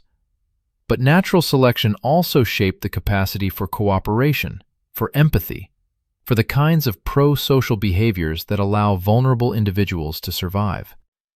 These behaviors evolved because they provided fitness benefits.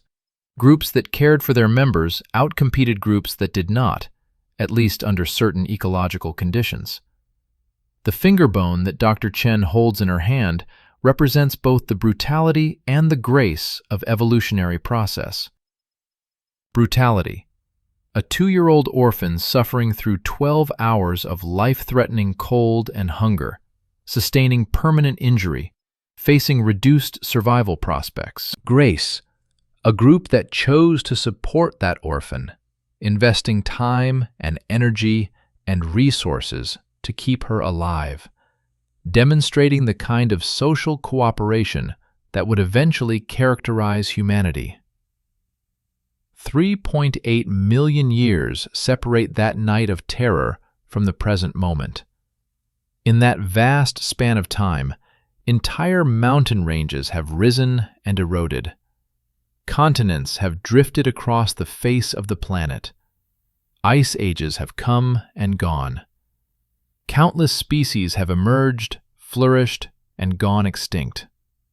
The Earth has completed 3.8 million orbits around the Sun, each one carrying forward the slow unfolding of evolutionary change. And yet, in another sense, no time separates us from that ancient night. The same fears that gripped Ka as she clung to her branch, fear of darkness, of cold, of abandonment, of death, still grip humans today. The same capacity for resilience that allowed her to survive still exists in every human being. The same social bonds that motivated the dominant male to intervene still bind human communities together. We are not Australopithecus afarensis. Millions of years of evolution separate us from them. Larger brains, more complex language, sophisticated technology, and countless other changes. But we are their descendants, and we carry their legacy in our genes, our behaviors, our fundamental nature. Every time a human being endures hardship and survives, they are echoing Ka's story. Every time someone chooses to help a vulnerable individual, they are echoing the dominant male's repeated interventions. Every time a community comes together to support its members through crisis, they are echoing the Australopithecus group's collective provisioning of an orphaned infant. The finger bone will be catalogued, photographed, and eventually placed in a museum collection where it will be available for future researchers to study. It will become part of the scientific literature, a data point in papers about Australopithecus pathology, about survival rates of orphaned juveniles, about the evolution of social behavior. It will be specimen number AFETH 2020-6047, one tiny bone among thousands in humanity's collective attempt to understand our origins. But to Dr. Chen, holding it carefully in her gloved hand, it is more than a specimen number. It is evidence of a life lived, of challenges faced, of survival against odds. It is a 3.8 million year old testament to resilience, to the will to live, to the power of social bonds to make survival possible, even under impossible circumstances. She places the bone carefully in a padded storage box and makes a final note in her journal. Juvenile hand phalanx, evidence of severe early childhood injury with long-term survival. Implications for social behavior and care of injured individuals in A. afarensis. Clinical language, scientific language. But underneath the professional terminology is recognition of something profound. This small bone proves that compassion and cooperation are not modern inventions. They are ancient traits, forged in the fires of natural selection, tested across millions of years, passed down through countless generations to arrive, finally, at us. The sun sets over the Afar excavation site, painting the ancient landscape in shades of orange and red, the same colors that painted the sky on that night 3.8 million years ago. The modern research team secures their equipment and returns to their camp. Tomorrow, they will continue excavating, continue searching for more pieces of the puzzle, more stories written in fossil bone. But tonight, as darkness falls and the temperature drops and the stars emerge in patterns that have remained essentially unchanged across millions of years, we can pause to remember. Every human being is a survivor. We are the descendants of individuals who faced their own nights of terror and endured. We carry within us the accumulated resilience of millions of years of survival, the genetic heritage of countless individuals who refused to surrender to cold, to hunger, to fear, to death. Ka's story, the story of one infant's survival through 12 hours of darkness, is ultimately our story. It is the story of how life persists, how species endure, how the improbable chain of survival and reproduction continues unbroken across geological time. It is a story without a neat ending, because the story continues. Every generation writes new chapters, faces new challenges, adds new links to the chain of descent. We do not know if Ka survived to reproductive age. We do not know if she successfully raised offspring of her own. We do not know the details of her life beyond that single night, beyond the evidence written in a damaged finger bone. But we know she survived the night, and we know that somewhere, somehow, individuals like her survived long enough to reproduce, to pass forward their genes, to ensure that Australopithecus afarensis did not end with their generation, but continued, evolved, eventually giving rise to the lineage that would produce us. The night ends, dawn comes, life continues. This is the fundamental truth that the fossil record teaches us, written in millions of bones scattered across millions of years. Despite everything, despite the cold and the predators and the hunger and the fear, life finds a way to persist. Ka survived her night of terror 3.8 million years ago. And because she and others like her survived, because they endured and reproduced, and passed forward their genes and their behavioral legacies, we are here today to tell their story. This is not just Ka's story. It is not just the story of Australopithecus afarensis. It is the story of survival itself, the long, unbroken chain that connects the first living cells to the present moment. The chain that will continue forward into whatever future awaits our species and our planet. The story that began with a tiny infant clinging to a branch in the darkness continues today in every human being who faces adversity and refuses to surrender. It will continue tomorrow and for as long as our species exists. Each generation writing its own chapters, facing its own challenges, discovering its own capacity for resilience. The night has ended. The story continues. And we, all of us, every human being alive today, are the proof that survival is possible, that endurance matters, that the will to live can overcome impossible odds. We are Ka's descendants. We are the children of survivors.